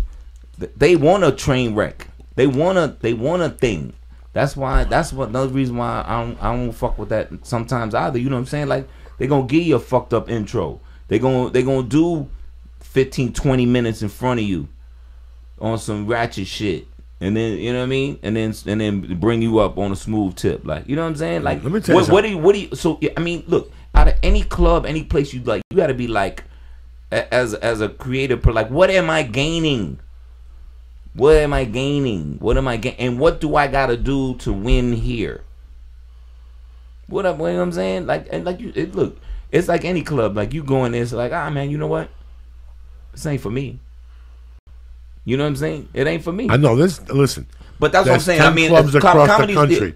There's 10 clubs across the country that I don't even walk into because I get the same feelings as you, my brother. Right. You know, I could count them on. Dude, my I love hand. the Laugh Factory. I love the, you know what I'm saying? I love the improv on, you know what I'm saying? On other night. You know I what I'm have saying? no problem with the California rooms. I can't lie to Right. you. Dude, come on. How many, dude, how many, not even clubs, how many converted bars have we done? How many Willie Barcena and Jeff Garcia and Sebastian Satina and Robert Zapata and Rick Martinez shows that we've done? Like it ain't about, you know, we've gotten up in you know, I get up in gully spots. I taped the pilot for Robert Zapata 8 years ago, and every time I see him, he goes, "Dog, it's gonna be done pretty soon." And I'm like, I wouldn't want that shit now. If you're fucking, who are you gonna sell that to now? 8, 10 years later, we did all those. No. Listen, bro, I paid my dues just like you. We were there. We were at the same rooms on a Tuesday night for $35, bro. Yeah, and a burrito and a taco. I used to be in those rooms with you. Fuck yeah. fucking Casa Latina, fucking the Willie Barcena's room, what's where the they place threw a called? knife at Willie. Remember Tortillas. And then Tortillas? it changed 1,000 times the names. People have no idea the Yeah, man, that's fucking, you know, yeah. All I would switch it up. these one nighters, yeah. It was training guys in those days for me, because in those days he would do a Willie Barcena room from 8 to 10. Rudy Moreno. Then Rudy would tell you to swing Rudy by had the ice house on lock. at 10:30. It could be the Brave Bull too, in Alhambra, and then you would have an 11:45 at the Comedy Store, which is going to be late because Eddie Griffin was going to do 3 hours. Yeah. But at least you picked up 40 and 35. You made $75. I put 20 in the gas tank and buy a gram of blow for 40, and I owe you 20. You know what I'm saying? So I can wake up and have cigarettes and breakfast in the morning. Who the fuck you think you're dealing with, Joey Bananas? Look here, I got a budget. My budget is budgetary. It was bro, those rooms. I did the listen when after 2007, all those little rooms shut down for a while, and bro, I was starving and I couldn't figure out. Well, I'm not doing coke, but I'm broke. How is this going on? I go, oh, I'm living off residuals and weekends. You know what I'm missing? those weekly shows. It Right. started Monday nights. You'd go up Sure. to Universal, and what's the kid's name? Remember John Lovett still had his thing? No. This was way before John. Ha. Were you fucking with the Ha Ha? No. Universal on Monday nights. Club is still there. I know what you're talking What's the about. crazy guy that used to book that? Who's that? Ernie G. Ernie Monday G. nights. Mama's 40, boy. Mama's boy. $40. Across from the piano bar? You went there. Yes. You went in there. You picked up 40. You shot to the Latino night at the Laugh Factory. Right. They paid you 25, but via check. Right. 3 Yeah, you got to fucking come back and weeks get from that. now. Yeah, you got to go back. Then and I get go to that. the comedy store and get 10 minutes and go the fuck home in those days. And then if you were really cool in those days, you did Monday night the Improv. If you were white, you went up before 10 to 9. Yeah. So if you were white, you got out of there by 10 to 9. The first comic would do 6 minutes, and then there was a 2 white dude spots, and then they'd put flavor in there, and then they'd turn all black. So they would have like me, Josh Wolf, David Tell would sprinkle that room with machine guns, and then a black dude would go up there and rip that fucking room apart. Then from there, Wait, was you doing it when remember my man? They used to call him. He was a dark Zoo Man. I was there with Zoo. Remember Zoo was Man, the one he right? used to Zoo get Man me used to under. run it.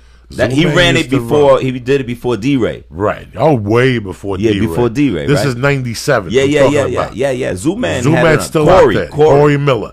Great kid. I send him my love. Yeah.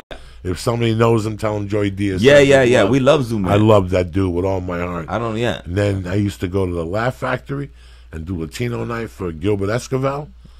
And then from there, I go to the Comedy Store. But that's how you rocked on Monday night. You had to have a triple header. You had to do the store, Right. the Laugh Factory, and the fucking Right, but then Improv. somebody had a bar going. Somebody had Yeah, a you had to pick up your $50. Barcena had a. You There know what I'm was saying? gigs, ladies and gentlemen. Rick Martinez. People always talk about Rudy Moreno. I had to leave L.A. because I couldn't find work. And let me tell you something, guys. I was doing, if I do the math now, I can't tell you. I was copping $60 a night in cocaine, 4 to 5 nights a week. And my wife had no idea.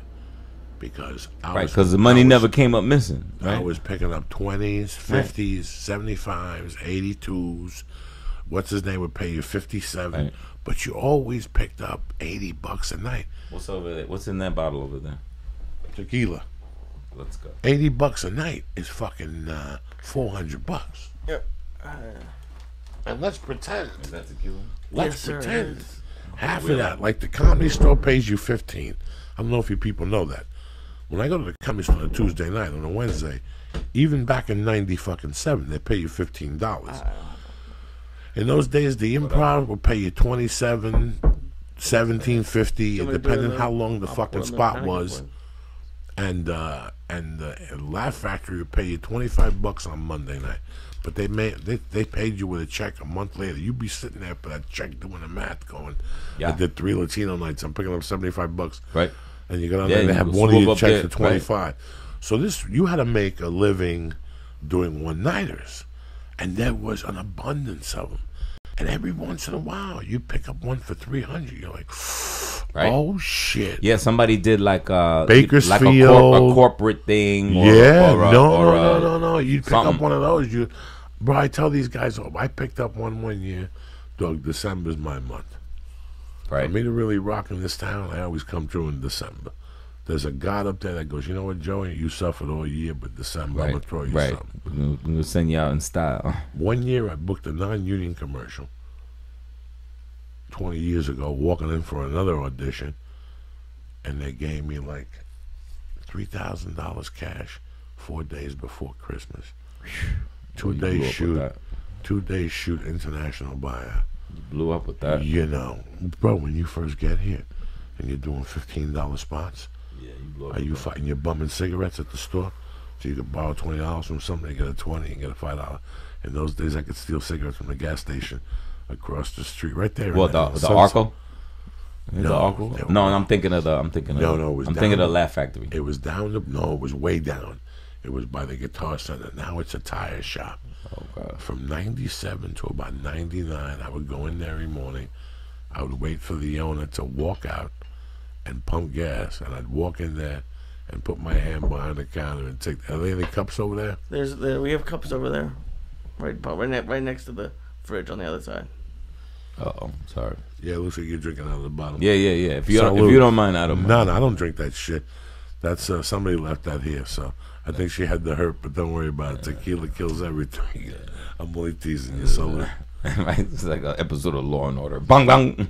Yeah, no. It was a different fucking. So those games, those. Let me tell you something, man. I think those were the hustle days. those shows, Those are hustle days, bro. those We had a hustle. shows mixed with the Comedy Store. Are you kidding me? That's like being a fighter. Yeah, you know what? But I'm doing 4 fucking training sessions a you're night. right. It's not that I don't respect. Not that I don't respect the Comedy Store. Like I know what that place means. Like I mean, I know what that place means No. in the annals of comedy. But man, you know what I'm It saying? doesn't work for you. Doesn't work. Listen, Mitzi Shaw was walking past the main room one night. She looked in the door and she saw an independent show. This was way before Mitzi would. She had a pass here, and she looked up on stage and Rudy Moreno was there. She waited for Rudy to get off and she goes, "I'm making you a regular. Call in for spots." The next week Rudy goes, "I'm a regular, Joey. What do you think?" I go, "Come on down, Rudy." Rudy gets a spot on a Wednesday night. His spot is at 9:45.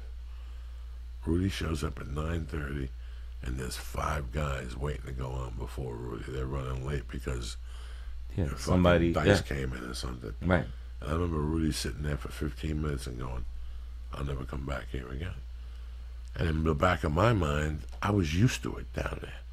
Like it had become a part of who I was. I would go down there to socialize. So whenever my spot came up, Yeah, you was ready for whatever. Sometimes I knew I wasn't going up. No. If I Paul saw Mooney show up, what the fuck you supposed to do? You might as well go the fuck home. If Dice was there and I saw Paul Mooney, I'd go home. Yeah, Joe Rogan. And sometimes they motherfuckers, call man. it. In those days, Rogan was doing 40, but Eddie Griffin was doing Carlos 3. Mencia. I mean, Carlos was doing 2.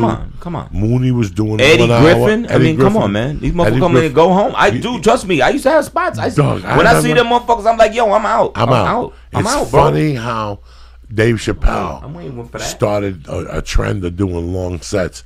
Let me tell you something, Lee. 99, 2000, Eddie Griffin would go on stage at 10 o'clock at night, and he would get off at 5 to 2. I mean, Can you imagine? That's crazy. Lee, you and your girlfriend Paula on a Saturday, you call me and you're like, Yo. I'm going to see Ron Punches. And you fly fucking down there, and you park your car, and you walk in there, and it's not Ron Punches.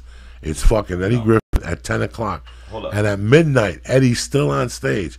Now listen, I'm going to look you in the eye, Lee, and tell you something. At that day and age, I understood it. I understood what ego was. I understood all those things, so I didn't take it as personal as a lot of the other comics hold up. were taking it. No, but it shit ain't right. No, it wasn't not right. The shit ain't right. That's Look, why I he's remember banned this. for life. Wait, and I know you remember this. How and who's a mentor of mine and an idol of mine as well, Paul Mooney. But I remember when Paul Mooney would come in there on the late night tip, and his mission was to drive every white person out of the showroom, like summarily. You know what I mean? Like that was his. You know what I mean? He was on. Some nights he came in, he was on that tip, like, and he would work on each one. He would get up to, and all right, you know what I'm saying? And just hit him with. He was, you know what I mean? Sometimes that was his goal. Like, I'm gonna drive each and every white person from here with my voice and thoughts. Guess who used to have to follow him for a year? Mooney. You're looking at him. I learned more from You that good. dude. You good? No, I mean I would always go down there. That would be he's the man now. It would but be Paul Mooney and Joe Diaz. I would sit back there, and it would be the set would be excuse me, 20 minutes late. And I'd sit there going, first I got nothing to do tomorrow morning. In those days, I got up at 8 in the morning anyway. I would snort till 5 and sleep till late. I was tip-top Magoo. I was a Marine. Oh, my God. jeez, And amazing. I would follow him. I still got the lineups. For a year, she put me behind them. And I learned. And one night... That is trial by fire. I kept telling the club in Miami, why don't you bring Paul Mooney down here? I think Paul Mooney would do great. And finally, they booked him. And I go, Paul, they got you in Miami. What, the Improv? This was in Coconut Grove. This Yeah, I know the one. I know this that is one. 2001. I know that one. Yeah, but the Marinos and all. Yeah, this yeah, is yeah. 2001. Yeah. I get Love Blue that Mooney club. in there, and I feature for him. And he's having a rough week. It's the week that the Cubans sent the government to go get Elian Fernandez. Yeah. So he kept going up on stage, like he started ripping the Cubans, bro, right off the bat. I'm howling in the back. Right. But those Cubans, they weren't Nah, taking they- the ride. Nah, it was He feeling some kind of way. He was going, you Cubans got your nigga wake-up call. Yeah, he always- Walking around He thinking said that to you're white as everybody. shit. You motherfuckers got your nigga wake-up call, manana, talking all this nonsense and shit. They came in here and took Elian. And that's when he used to go, Madonna, I knew him when she was manana. He would go off on that shit. He would go, I mean, it was just a different way of looking at it. He had a hard time like Tuesday and Wednesday, but by Thursday he picked it up. He picked it up. He picked up a way to attack the Cubans, Right. and then get them back And involved. it'll make it funny. And then that was it Yeah. after that. Yeah, It was- he had jokes about them like swimming on top of each other, like Yeah, using dog. each other for rafts, or, you know what I mean, or whatever. You know what I'm saying? Yeah, you got to find a way to do it. Like, He used to say little things to me, bro, that really I learned. yeah, Like I would ask him stupid shit, and he'd give me really, an answer, and then he started talking to me, and he would talk to me about horses and shit. horses. Yeah, because he was a gambler. He liked horse betting. Oh, like all horses like that. Yeah. And you know that's what I've. You ever been to the Kentucky Derby? No. You Yeah, man, I've been there like 3 times. eat man. another piece of that star. You'll see the Kentucky Derby. Let me tell you something. You'll see You horses should go. and pyramids. Let me tell you something. I got Who- things on my bucket list. If you like a horse dude, you got to do it. You know, they got these. You know, they were like, this is like several years ago, but there was this organization. They were trying to get like more celebrities of color at the Derby. So man, they set it out for us, man. They flew us there, put us up. You know what I mean? Like caked us off and whatever, man. We went and you get all fucking, dressed up, my lady was there with a fucking hat and shit and mint juleps and shit. It's something to see. And then like in the infield, that's like where all the white trash cats got, it's like a NASCAR race or whatever. That's in there, but that's not where we at. They had us in like a like a box and whatever. Shit is dope. Give me You the gotta guy's. do it. Give me the guy's number. Maybe he Yeah. wants a couple Yeah. of Cubans there. Yeah, nah, this you year. gotta do Lee, it. what's It's going on with fresh. the stars, Lee? It's fresh. You It's gotta fresh. really. What the fuck? What is Fresh. this? What's up? What is this? Yo, I let's just, up. I Yo, just want to know what is this? Y'all got rules, and we What is this, need a another check of- we need another music break. Yeah, what is this? Can I Is this a Che Guevara minute here? Can I Eat request the stars here. What's going on? can't There's no eat music. 1,000 There's no stars. music yet. There's no music till the end, my brother. We're just chit chatting here. We need like a We need a lot of things. we need an instrumental hip hop beat that Nah, that listen, I can freestyle to. You know what I'm saying? do the police thing. Do, Oh God! go What? ahead, do the police thing. All right, Lee, please. As I chuck. Why you gotta bother me for? All of a sudden, everybody wants to come on this show and rap. You know what I'm saying? You know, The word's getting out. no, Okay. you know I got 1,500, 2,000 milligrams. The in. word's getting out. Here we go. Rap to that. Like Ohio players, fire. Really? It's just The whole thing is, even if you do it, they're gonna take it down on YouTube, so you can't. Oh, so don't do that. Yeah, you can't be singing no fucking music here. This ain't no. What? Just music? You can't even do music that I'm making up out of my head. No. They don't want to hear no music. They don't want to hear nothing. Yeah, but you know what you gotta do? They got these things, like these cats. They put out these music. They put out these CDs of just beats, and they give you permission to use the beats any way that you want to. I'm gonna put you up on it. I use them all the time. I've made records with them that I've sold, and they say, "Hey man," and it says like when you will buy the CD, and it was like, "Hey man, there's like 20 beats here," and they're like, "Yo, use these beats any way you want. We don't care. We give you the right." Wah. So I'm gonna put you up on that. I need something like that in my life. Yeah. But That way what's you going can on do with it. Yeah, that those way you stars, can do whatever you know what I'm What's saying. going on with those stars? what's going on? You wait what tonight? 250. That's 4. He might got something to do later. Four. You He know got what I'm nothing to do. He got nothing to do but saying? He go got something to home do later. I live. and stare at the wall. Something to You do didn't- later. You didn't even break 1,000 milligrams. Something to do later. What are you talking about? Something to do later. 250 and 2 is 450, and 3 stars. 4 stars. 4 stars, whoop-de-doo. 300 is 800. Brock You're and count. way off. You're 1,200 off the minimum here. You're slipping. I'm gonna do one more. I'm gonna do one more This, edge this here. one, even fucking my Right. man here is taking Right. chances. Even pussy ass kid is taking Even chances. kids taking eat the fucking There's thing. I'm gonna. I mean, You're gonna what- regret it. Oh fuck yeah! But at least you're going into the cave knowing. You know what I'm saying? Yo, Why you ever go into watch the that? unknown not knowing? Do you got you know we used to watch that El Rey Network? You ever watch that? I watch Friday night. Sometimes they have like kung fu movies. Yeah, man, that's what I'm talking They have about. Bruce Lee Like on movies. like on Sundays, like all day long, they have Yeah, like they kung have- fu yeah, movies they have and kung shit, fu man. theater and Like shit. all them shits that we used to fuck with, man. I'm like, You remember I Bruce got a Lee big from- bag of weed and a You fucking. remember Bruce Lee from day one? Yeah, man. What you talking about? Green Hornet days and shit. Green Hornet. You remember that? Yeah, Kato. Remember Kato? Yeah, Then he disappeared for a while. Then he came back with yeah. Fist of Fury. And Fist of Fury, Chinese Connection, by the time the Chinese Connection Return came of out, the Return it was- of it the was Dragon, fucking and Enter over. the Dragon. It was all over Chinese Connection. Chinese Connection was, no dogs and Chinese allowed, and he fucking Unbelievable. kicked the sign and all. Man, you kidding me? Bruce Lee was the mother. Come on, man. Bruce Lee was a cold Lee, motherfucker. he just took over. But I tell you what, as dope as he was, man, we like that next era. With those, with those Wu-Tang kind of films. Man, we like that better. No, not me. I did. I was traditional. When he died, I did because when he go died, ahead. I watched. When he died, maybe It was for fucked another up. 8 months, I watched kung fu movies, and then once they started flying through the air, I was done. man, you crazy? That's the best time ever. Man, that's when we really got into it because if you look at it, look, Bruce Lee was dope. You know what I'm saying? He was. Remember that? No, I'm traditional. Remember when they on the boat and entered the dragon? The white guys, do I bother you?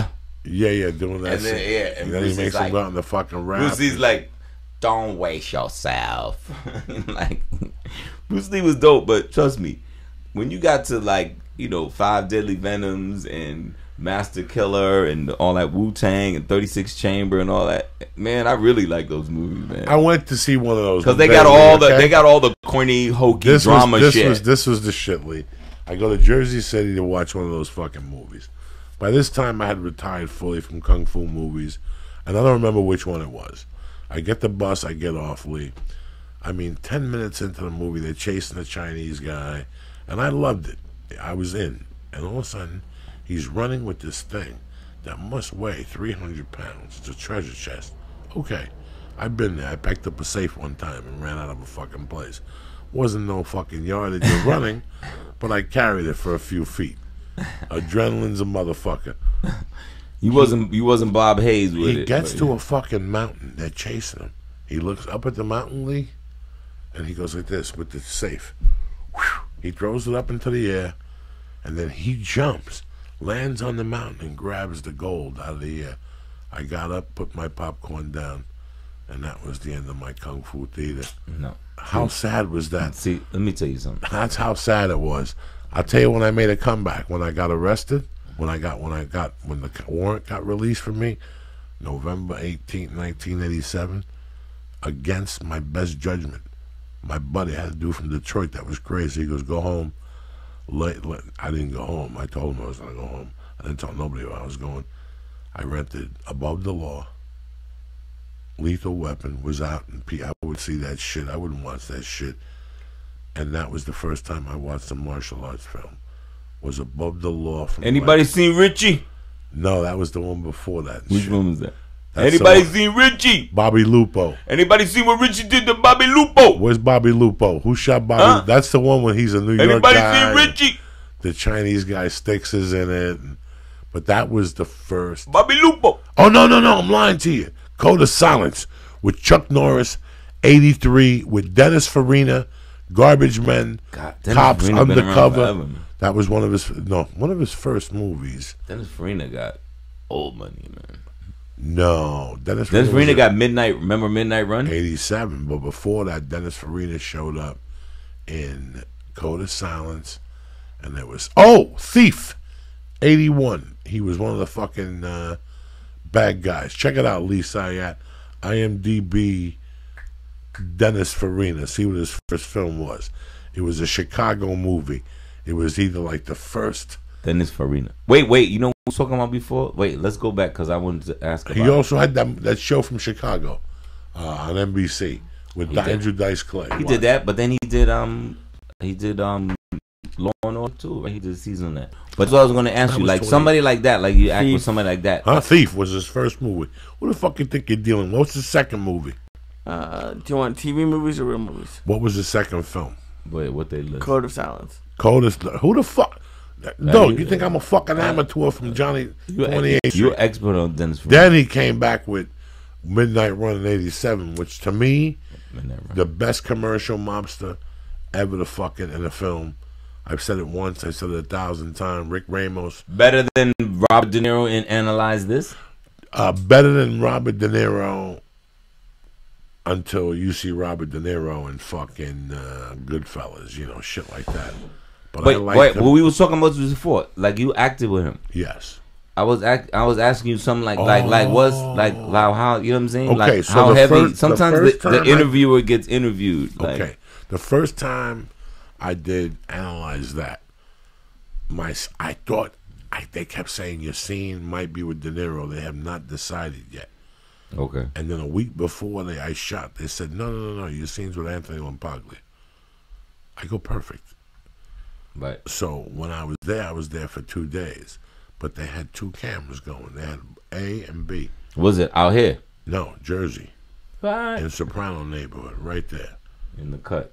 Right in the fucking cut with Incarni and all that shit right there. Oh God. So right there on the streets, they had the trailers out. And they said De Niro's shooting the barbecue scene over on the other thing. So really, I got to see him like, 10 feet away. Did I take a picture or break his balls? Not even close. I didn't say nothing. We would never do that. I would never do something I like wouldn't that. do that. I wouldn't. I did my swear day to of God. work. And then I booked a boxing movie. And I read the script and I was going to play his thing. And I learned my lines. I even paid an acting coach. I made notes. I taped myself. And I was prepared. My scene was Thursday night. And it was like a 15-minute scene. But they wanted me to come in Thursday morning. I said, you know what? How about I fly in? I got a fucking tremendous deal on the ticket. I use my miles. How about I get a room Wednesday? Right. They go, come on down. Right. I fly down there. I get a room. I check in. You know me. I look around. Everything's kosher. I roll a joint. I'm going to be down there for 6 or 7 days. I got a big bag of fucking weed with me. I roll a joint. They say when you check in that you get 3 meals cooked for you. You have to go down to the showroom from 7 to 9, 11:30 to 1, Right. and 5 to 7. And it's 1 meal. I'm like, what the fuck are you talking about? Okay. I go downstairs. They shuttle me over to the set. It's the first set with him and your buddy LL Cool J. Okay. Now, I don't know this. Right. I just want to Right. go. You know us, bro. Let's go check this shit out. Right. I want to see if I'm over my head in this motherfucker. Oh, yeah. Let me just sniff it out. Let me just sniff this shit out. Yeah, that's I always heard that, what's his name, was always on set. He didn't give a fuck. He never went in his trailer because he always wanted to see it. In Spider-Man 2, I was never in my fucking trailer. Well, at night when I smoked dope. Right. But I was always on the set watching. Right. Just in case he needed me, whatever. Jack Nicholson, somebody said he was always on set. Yeah, he's just always on deck. Some motherfuckers just like that. They like being on deck. So I get there, and it's the first scene with him and De Niro. Now, in my mind, De Niro's going to show up late. De Niro's there. He's got 2 white dudes with him. He's got the director talking to him. Right. LL Cool J comes over. They Right. shake hands. They hug. Everything's solid. You know what's going on. Now, I'm overhearing this whole thing. They go back upstairs. They set the cameras up. They block. They block a few scenes. Right. They come back down. They each go to their respective corners. And about 25 minutes later, let's go, guys. Let's do this shit. Yeah. Now I'm sitting there drinking. Now it's lit. Eating a It's ready to sandwich, go. ready to go. LL Cool J has become a great little actor for what he is, brother. Man, let me I tell mean, you. you know what I'm saying? He ain't gonna Wait, win. guess what? I know that dude. I know that dude for a long time. I know you do. He works at it. He No, gets he does. he gets Yeah. lessons all the time. So yeah, so he's getting he's ready to get busy too, huh? So they're getting ready to get busy. Everybody ready? Positions? Everybody in the markers? Yeah, all right. Action. Roll cameras. Right. Action. Fucking LL Cool J and him start to talk. And I could see that when LL Cool J looks at De Niro, I could see it in his eyes. You lose it. Okay? And all of a sudden you're like, Bubba, cut. And all of a sudden I could see LL Cool J going, sorry, I'm not. He's like, all right, we'll start it from scratch. But you could see it in LL Cool J's head. Next take. Boom. After a minute. Boom. Rattled. He shook. Okay. Same thing. They Shook. rap. They shoot the scene. Everybody's happy. Right. Everybody goes home. The next morning there's a scene, and then it's me and De Niro alone. He comes in and asks me where the fucking dude is. Right. Me and him alone.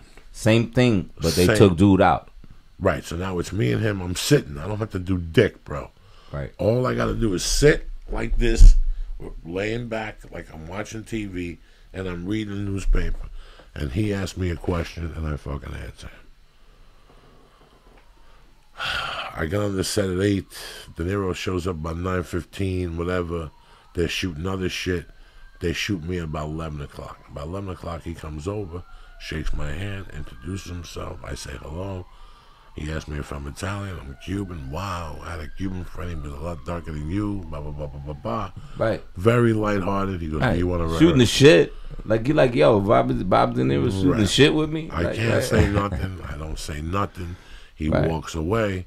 Keep it He tight. comes back. He goes, you want to rehearse a little bit? I go, yeah, let's do it. God. Boom, done. Fucking Second rehearsal. Boom, done. Fucking He pro. tells me to take a pause here. Boom, done. Let's do this. Boom, done. You guys ready? Yeah, let's do this. Now, the whole time I'm fucking with him, dog. I ain't looking at this motherfucker. I don't have the balls to look at this motherfucker. Right. I'm glancing at him. Right. I'm listening. I'm making believe I'm looking at him, but I can't look at this motherfucker's eyes. So you trying to wait till it's time to go To really work it. and to get it. Okay, I And got you. Right. I ain't gonna waste this. My brother, first take. Da, da, da, da, Right. da, da, da, da. And I Right. look him straight in the eye, and all of a sudden, time stops. And you see the guy in Cape Fear. Yeah. You see Godfather 2. Jeez. You see the priest with Madonna's ex-husband when they escaped from the jail in Buffalo and they became priests. Yeah. You see The other one guy the other from one he did. Goodfellas. Yeah, remember You when see he the was Raging the thing Bull. and him and Robert You- Duvall. Yeah. Dog. Deer Hunter. You see every movie he's ever been in, and whatever thought you had in your mind stutters. Yeah. And all of a sudden they go, cut! And you're like, what? Diaz, you missed your line. You're like, oh, shit. That's how powerful his face is. He's heavy. Like But the he first knows. time But you he look- must. He He know. knows. He knows. Like He has Denzel to. knows. Yeah, they know. Robert De Niro knows. They know that people are going to choke. Sean because- Penn knows. Yeah, during rehearsal, we're just chit-chatting. Leo knows. All those guys got to know that. They once know. They know the first time they got to look at you. I be know, around you. and I'm just me. Yeah, it's kind of. Then the second take again. No, you- This time I kept it together and said it. But after that, I made myself just stare at him and talk to him for Right. a little while.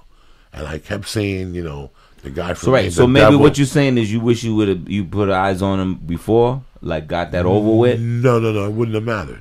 It was gonna. No matter. It was gonna go down. I could have gone to a dance with him, Right. and the first And it time was I had gonna to go like act with that, him, right. it's still going to go down. I mean, and you're right. it's Robert There's De Niro. certain people.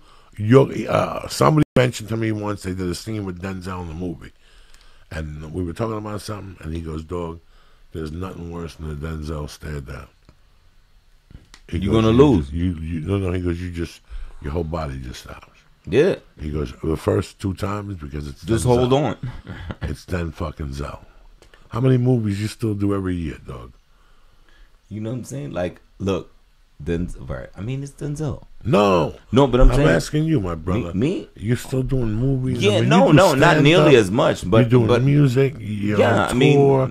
You're the last of the real Mohicans, G. You're surviving out in Cali with You know what? kids. yeah, no. Look, I'm lucky because look, I'm not only just that, but I've gotten off into the voiceover game. You know what I'm saying? Like, you know how it is. You got to be crafty out in this thing, and once you find out things that people think you're good at, you have to try to exploit that. But but to my point when we were talking about it earlier was, hey man, we're not, we're in this thing and we're doing our thing, but we're not that off that when we get to work with legends, like it doesn't mean anything. It means something. It means something to work with Robert De Niro. You know what I mean? I told you, you talking about Robert De Niro. I said I got fleeky when I worked with Paul Sorvino. like. You know what I mean? There's just certain people. I did something with him too. Yeah, I mean, but he's he's yeah. heavy. No, like he's heavy you know what I mean? Like there's certain people like that you just like, yo man, you know what I mean? Or you doing something with your boy and you look like, yo, this fucking, you know who this fucking is, and to me, I think that's one of the cool things about it. I don't want to use that. You ever see these old jaded ass motherfuckers been in here too long? Like nothing gets them excited anymore. You know what I mean? Like. You know what I mean? Like no disrespect, but I used to really love Richard Jeni. You know what I mean? Me too. And Richard Jeni was like a really funny dude thing, but every time, but it was almost like obviously he got to a point where like like shit wasn't making him happy anymore. Like even when good stuff happens, you know what I mean? God rest and his then you soul. get Right. absolutely. And he was a good dude and a really good dude to me. But Me too. You know what I'm saying? He was good to me too. Like. You know what I'm saying? Like when you get to that point when when even you get an opportunity and then you get a pilot or something and then and not that it's gonna work. Then what are we doing? What are we doing it for? Like I still get excited about stuff that happens in our business. You know what I mean? Like it's fun. Like you know what I mean? Kicking it here with you, man. Me and you ain't kicked it in a long time. That shit is fun. You know what I mean? I didn't do nothing. I didn't do anything today. I worked all weekend. Me and Play had shows over the weekends, man. I got back here. I didn't do shit today, but I drank champagne and I got a mani pedi. Like that. You know what I'm saying? And that's what. Because me and you used to do the Brea Improv on Tuesdays and Wednesday nights and Latin night. A bunch of Rudy. I don't know how many Sebastian Satina rooms. You know what I'm saying? But you know what? For they me, don't know. Bro, for me, I gotta be honest with you. I wake up every morning and I'm happy that I'm still here, and then I'm happy that I'm still here. Yeah. You know what I'm saying? Like I You get two blessings every morning. Wait, but look how at the fuck does a guy like me end up in Los Angeles, California, and you still here doing stand-up fucking comedy at the store? You think you fucking people are baffled?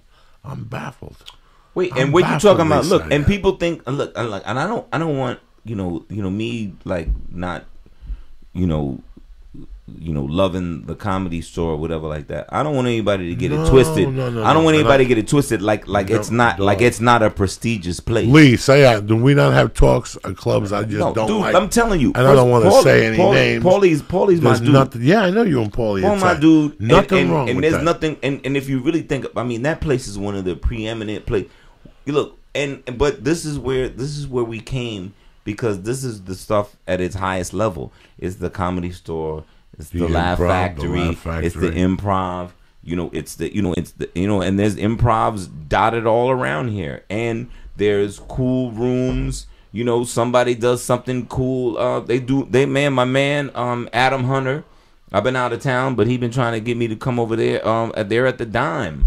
Chappelle went over to that spot. Like, man, they doing cool stuff all over town, man. You know how that goes. We just, we're not as young as we used to be. But we used to hit all those spots and all those Latin spots. Trust me, those Latin spots helped me become Jesus Christ, a comic. Fuck yeah, because they were the most plentiful out here in Southern California, right?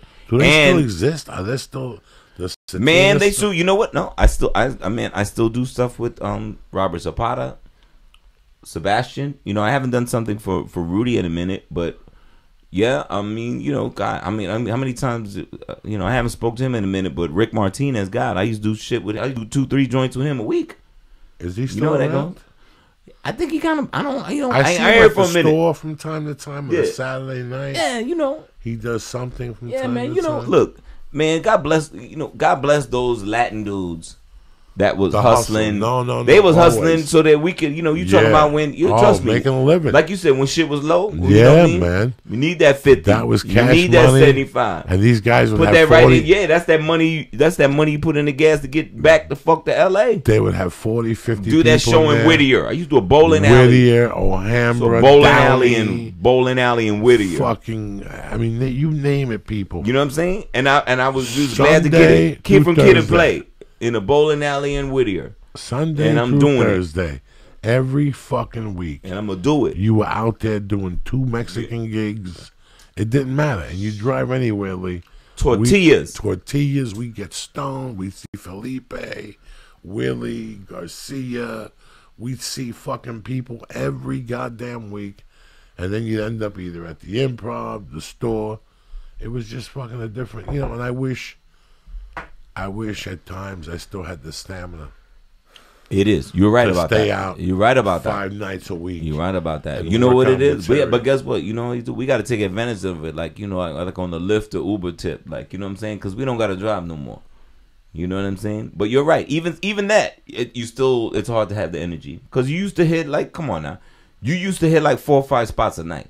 I remember a guy like Jeff Garcia used to tell me, like, how many spots he hit a night. Like, spots. But, you know, we're not 32 no more. I'm fucking yawning already. And I got 8 hours of sleep last night. Yeah. I got 8 hours of sleep Exactly. last night. I can't do it no more every fucking night. Yeah. I worked. Yeah, no, I went to bed at 1. Yeah, I got up at fucking 8. That wasn't bad last night. Dog, I'm happy you came on. I'm happy you're going on tour. And I'm happy you're still in the fucking I would game. say this. Yeah. I would say this. Cats that are interested in catching Kid and Play, doing our thing as Kid and Play. We're still doing a lot of those I Love the 90s dates. And then it's like I Love the 90s and I Love the 90s. The party continues. I think we're at the Greek. We're at the Greek in July with TLC and Genuine and a bunch of other groups. So, you know, it's been real cool, man. Like, you know, we're glad to still be doing it. TLC, how many girls now? Just 2? Yeah, it's 2 And they're keeping it together on stage? Yeah, we did a show with them a few months ago, like up north at a casino, you know, and they got like dancers and all kind of things, you know, to kind of, liven up the party. Yeah, you know what I'm saying? They missing an important part, but they got video aspect to it and whatever. So I would say this. I think, you know, if you love the group TLC, then you should come check it because, you know, if you love the music, you're gonna love the music, and then, you know, they pay homage to Left Eye. You know what I'm saying? In a way, you know what I'm saying? That's good. What are you laughing at? You can't laugh at that. I'm laughing. Your timing is like Number 1, Your timing is terrible. I'm laughing at Lee, and number 2, I can see the star creeping up on you. You might as well take another bite. You know what I'm saying? It's all over. It's like that. Who sang that song? Let me see. Who sang that song? I'm going down since you ain't around. Well, they baby. did a couple different ones. Mary J. Blige did one. Yeah, you probably thinking of the Mary J. Blige one, but Well, it don't really matter because I can see it. I'm going down. Oh, Jesus, where's Dean Delray when you need him? This would be a duet of death. Going down. A duet of Cause death. you ain't around, baby. My heart. What you got? You got some I gotta shit to read. I got to read 2 Dum, ads. dum, dum, dum, dum, And dum, we'll dum, get- dum. WNEW News. We get- got Joy Diaz on the Listen, the quicker we on do the ones this, and twosies. the quicker we do this, the quicker we're out of here, Tarzan. You understand me? So, look at Lee. What's going on? Don't with act that like you don't remember that. Lee, what's going on with that last star? What is he, an orphan? He's an orphan tonight. He's out of the bag already. Look, You might as he well hiding leave. them shit, We're man. putting- Lee, we're putting him back in the bag. Lee, you're 800 milligrams. You I don't gotta, even want to squeal on him, but you gotta eat 3 I or have 4 plenty over more. here. No, I know. You gotta eat that last one by No, the I counter. don't. Yes. You got me fucked up. Lee, what is the problem tonight? I'm too high. Why are you I've flaking had out? enough. This is what we do. What are you gonna He's do? Superman high. What are you gonna do Wednesday night when Gomez comes out here and he wants to break your record and break? You gotta eat.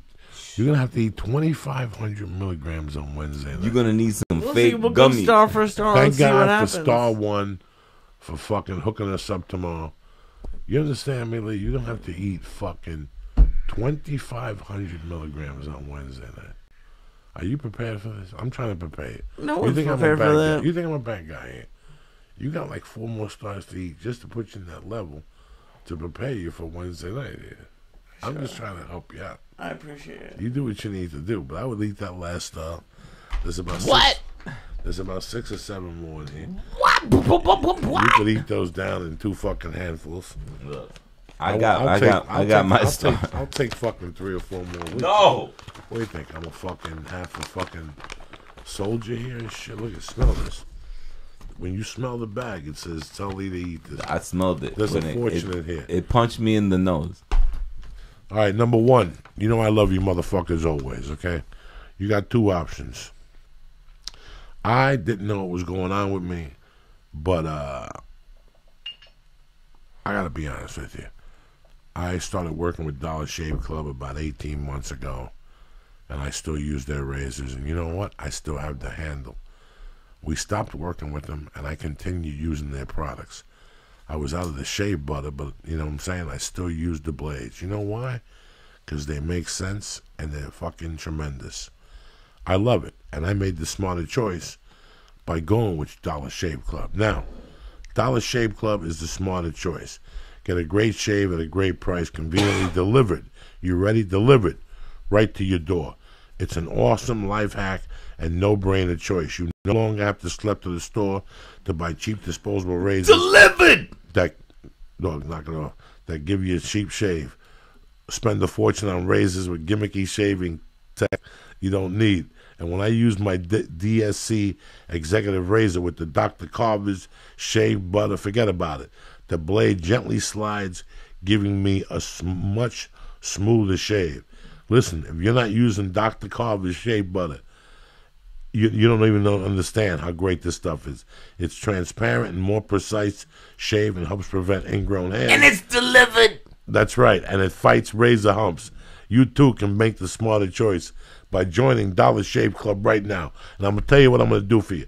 Father's Day's coming. What are you going to do for me? I'll tell you what I'm going to do. For right now, limited time only, new members get the first month of the executive razor. What? With a tube of Dr. Carver's shave butter for only $5 with, you ready for this? Come on. Free shipping. I'm ready. And after that, the razor is just a few bucks a month. Come on. That's a $15 value. Free shipping. For $5. You Free understand shipping. it? And your first month box, you get an awesome weighty handle. You get a full cassette of 4 cartridges and a tube of their shave butter. Do you understand me? Let me tell you something. After the first month, replacement cartridges ship automatically at their regular price. Where you shipping them? Down by the docks. The beauty is there's no hidden fees and no commitments. You cancel anytime. You Just understand? what I like. No commitment. No commitment. Like dog. all my relationships. Now, you can get only this offer at Dollar Shave Club by going Dollar Shave Club/church. Again, that's dollarshaveclub.com/church. Again, that's dollarshaveclub.com/church. Otra vez. I'm going to give you the first month of the executive razor with a tube of Dr. Carver's shave butter for only $5 with free shipping right to your door. Again, go to dollarshaveclub.com/church. You know who likes Dollar Shave Club? Who? Barry White. He's dead. Hey. What are you going to do? You know what I'm saying? I'm getting ready to do my Barry White. Don't be doing Barry White here. Do it later. Save it for the fucking Uber. You know what I'm saying? Maybe he don't know who Barry White is. You might educate him and shit like that. Sing him a song, do the whole fucking Dollar thing. Shave Club. Let me explain something to you people. MVMT Watches was founded on the belief that the style shouldn't break the bank, okay? The watchmaker's goal is to change the way the consumers think about the fashion by offering high-quality, minimalistic products at a revolutionary price. With over 1 million watches sold, 1 million, to customers in 160 countries around the world, MVMT Watches has solidified itself as the world's fastest-growing watch company, all right? Lee loves his watch.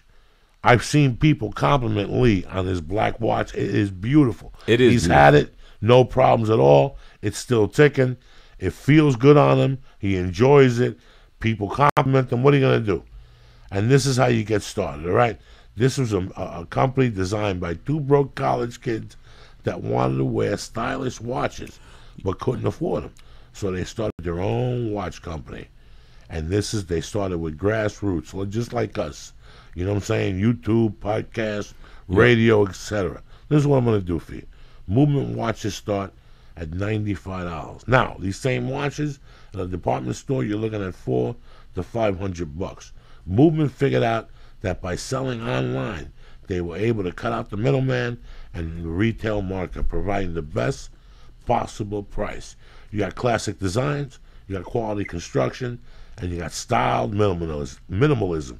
Over 1 million watches sold in over 160 countries, okay? This is what I'm going to do today, right now. I'm going to give you 15% off with free shipping and free returns by going to mvmtwatches.com/church, CHURCH. Again, mvmtwatches.com/church. 15% off today with free shipping, and if for any problem, free returns, and they'll send it right back to you. Anyway, mvmtwatches.com/Joey. I want to thank MVMT. I want to thank DollarShaveClub.com. I want to thank my man, Christopher Reid, Johnny fucking Singer from the Bronx, New York. And I want to thank my little Jewish fucking hammer of death over there. Jew is all for you. He hasn't fucking eaten that last star. What he has to do. Don't forget, I'll see you motherfuckers Thursday night. That's the original Ice song. House, 8 o'clock. Ice House. I'm just working out, $10 1 hour. Come on down. You're not doing dick for Memorial Day. Come see Coco. Start your party I'm off in right. love with the Coco. Oh, Jesus Why Christ. don't you go out on that song? I love you motherfuckers. Hit You're supposed it. to go on that song. Hit it. I'm in love with the Coco. Right? Oh, you going on one of mine? Christ. Yay! That froze. Jesus. Awesome Gap.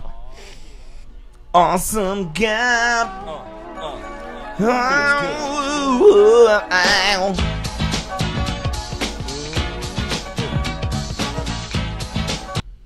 Okay, now it's okay. Yeah, fuck.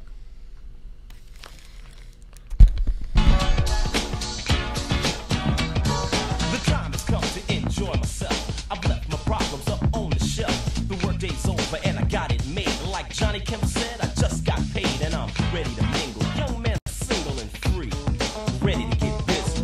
Down to party and have a good time. All I need is a partner in crime. Call up the homies and hope they might say they're down to paint the town red tonight.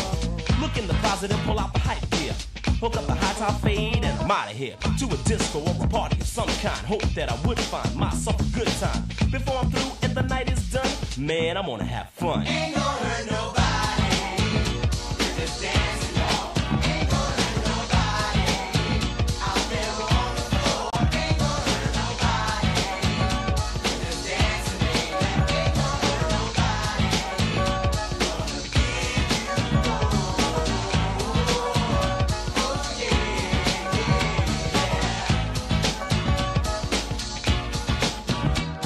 If you're looking for more, step on the dance floor. Check your coat and your troubles at the door. Cause for sure you're gonna see a smile today. The problems of the world seem miles away. The only thing that matters is a good time that can be had with the help of a good rhyme. The DJ's hype more than up to par. Uh-oh, there goes a cutie at the bar. So I stroll on over and say hi. And tell her I'm the PLAY. And would she like to dance a while? I'll do anything to see you smile, you see. My job is to take you higher. After a couple of songs, I'll inquire. Having fun? Well, I ain't done. The best is yet to come. Ain't gonna hurt nobody. We're just dancing, y'all. Ain't gonna hurt nobody. Out there on the floor. Ain't gonna hurt nobody. We're just dancing, baby. Ain't gonna hurt nobody. Gonna give you more. Oh, yeah.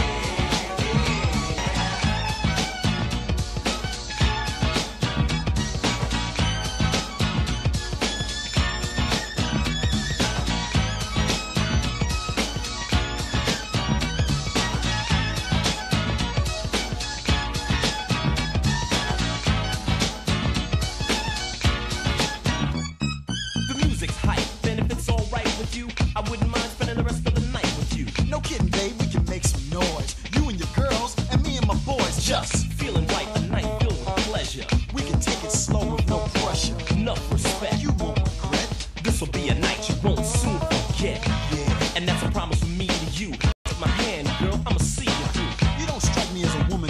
once, here's your chance. You only live once, I wanna hear you say, oh, what a blast, kid. We sure had good fun while it lasted. Hung out with friends And hit the skins. Next week we're gonna do it again.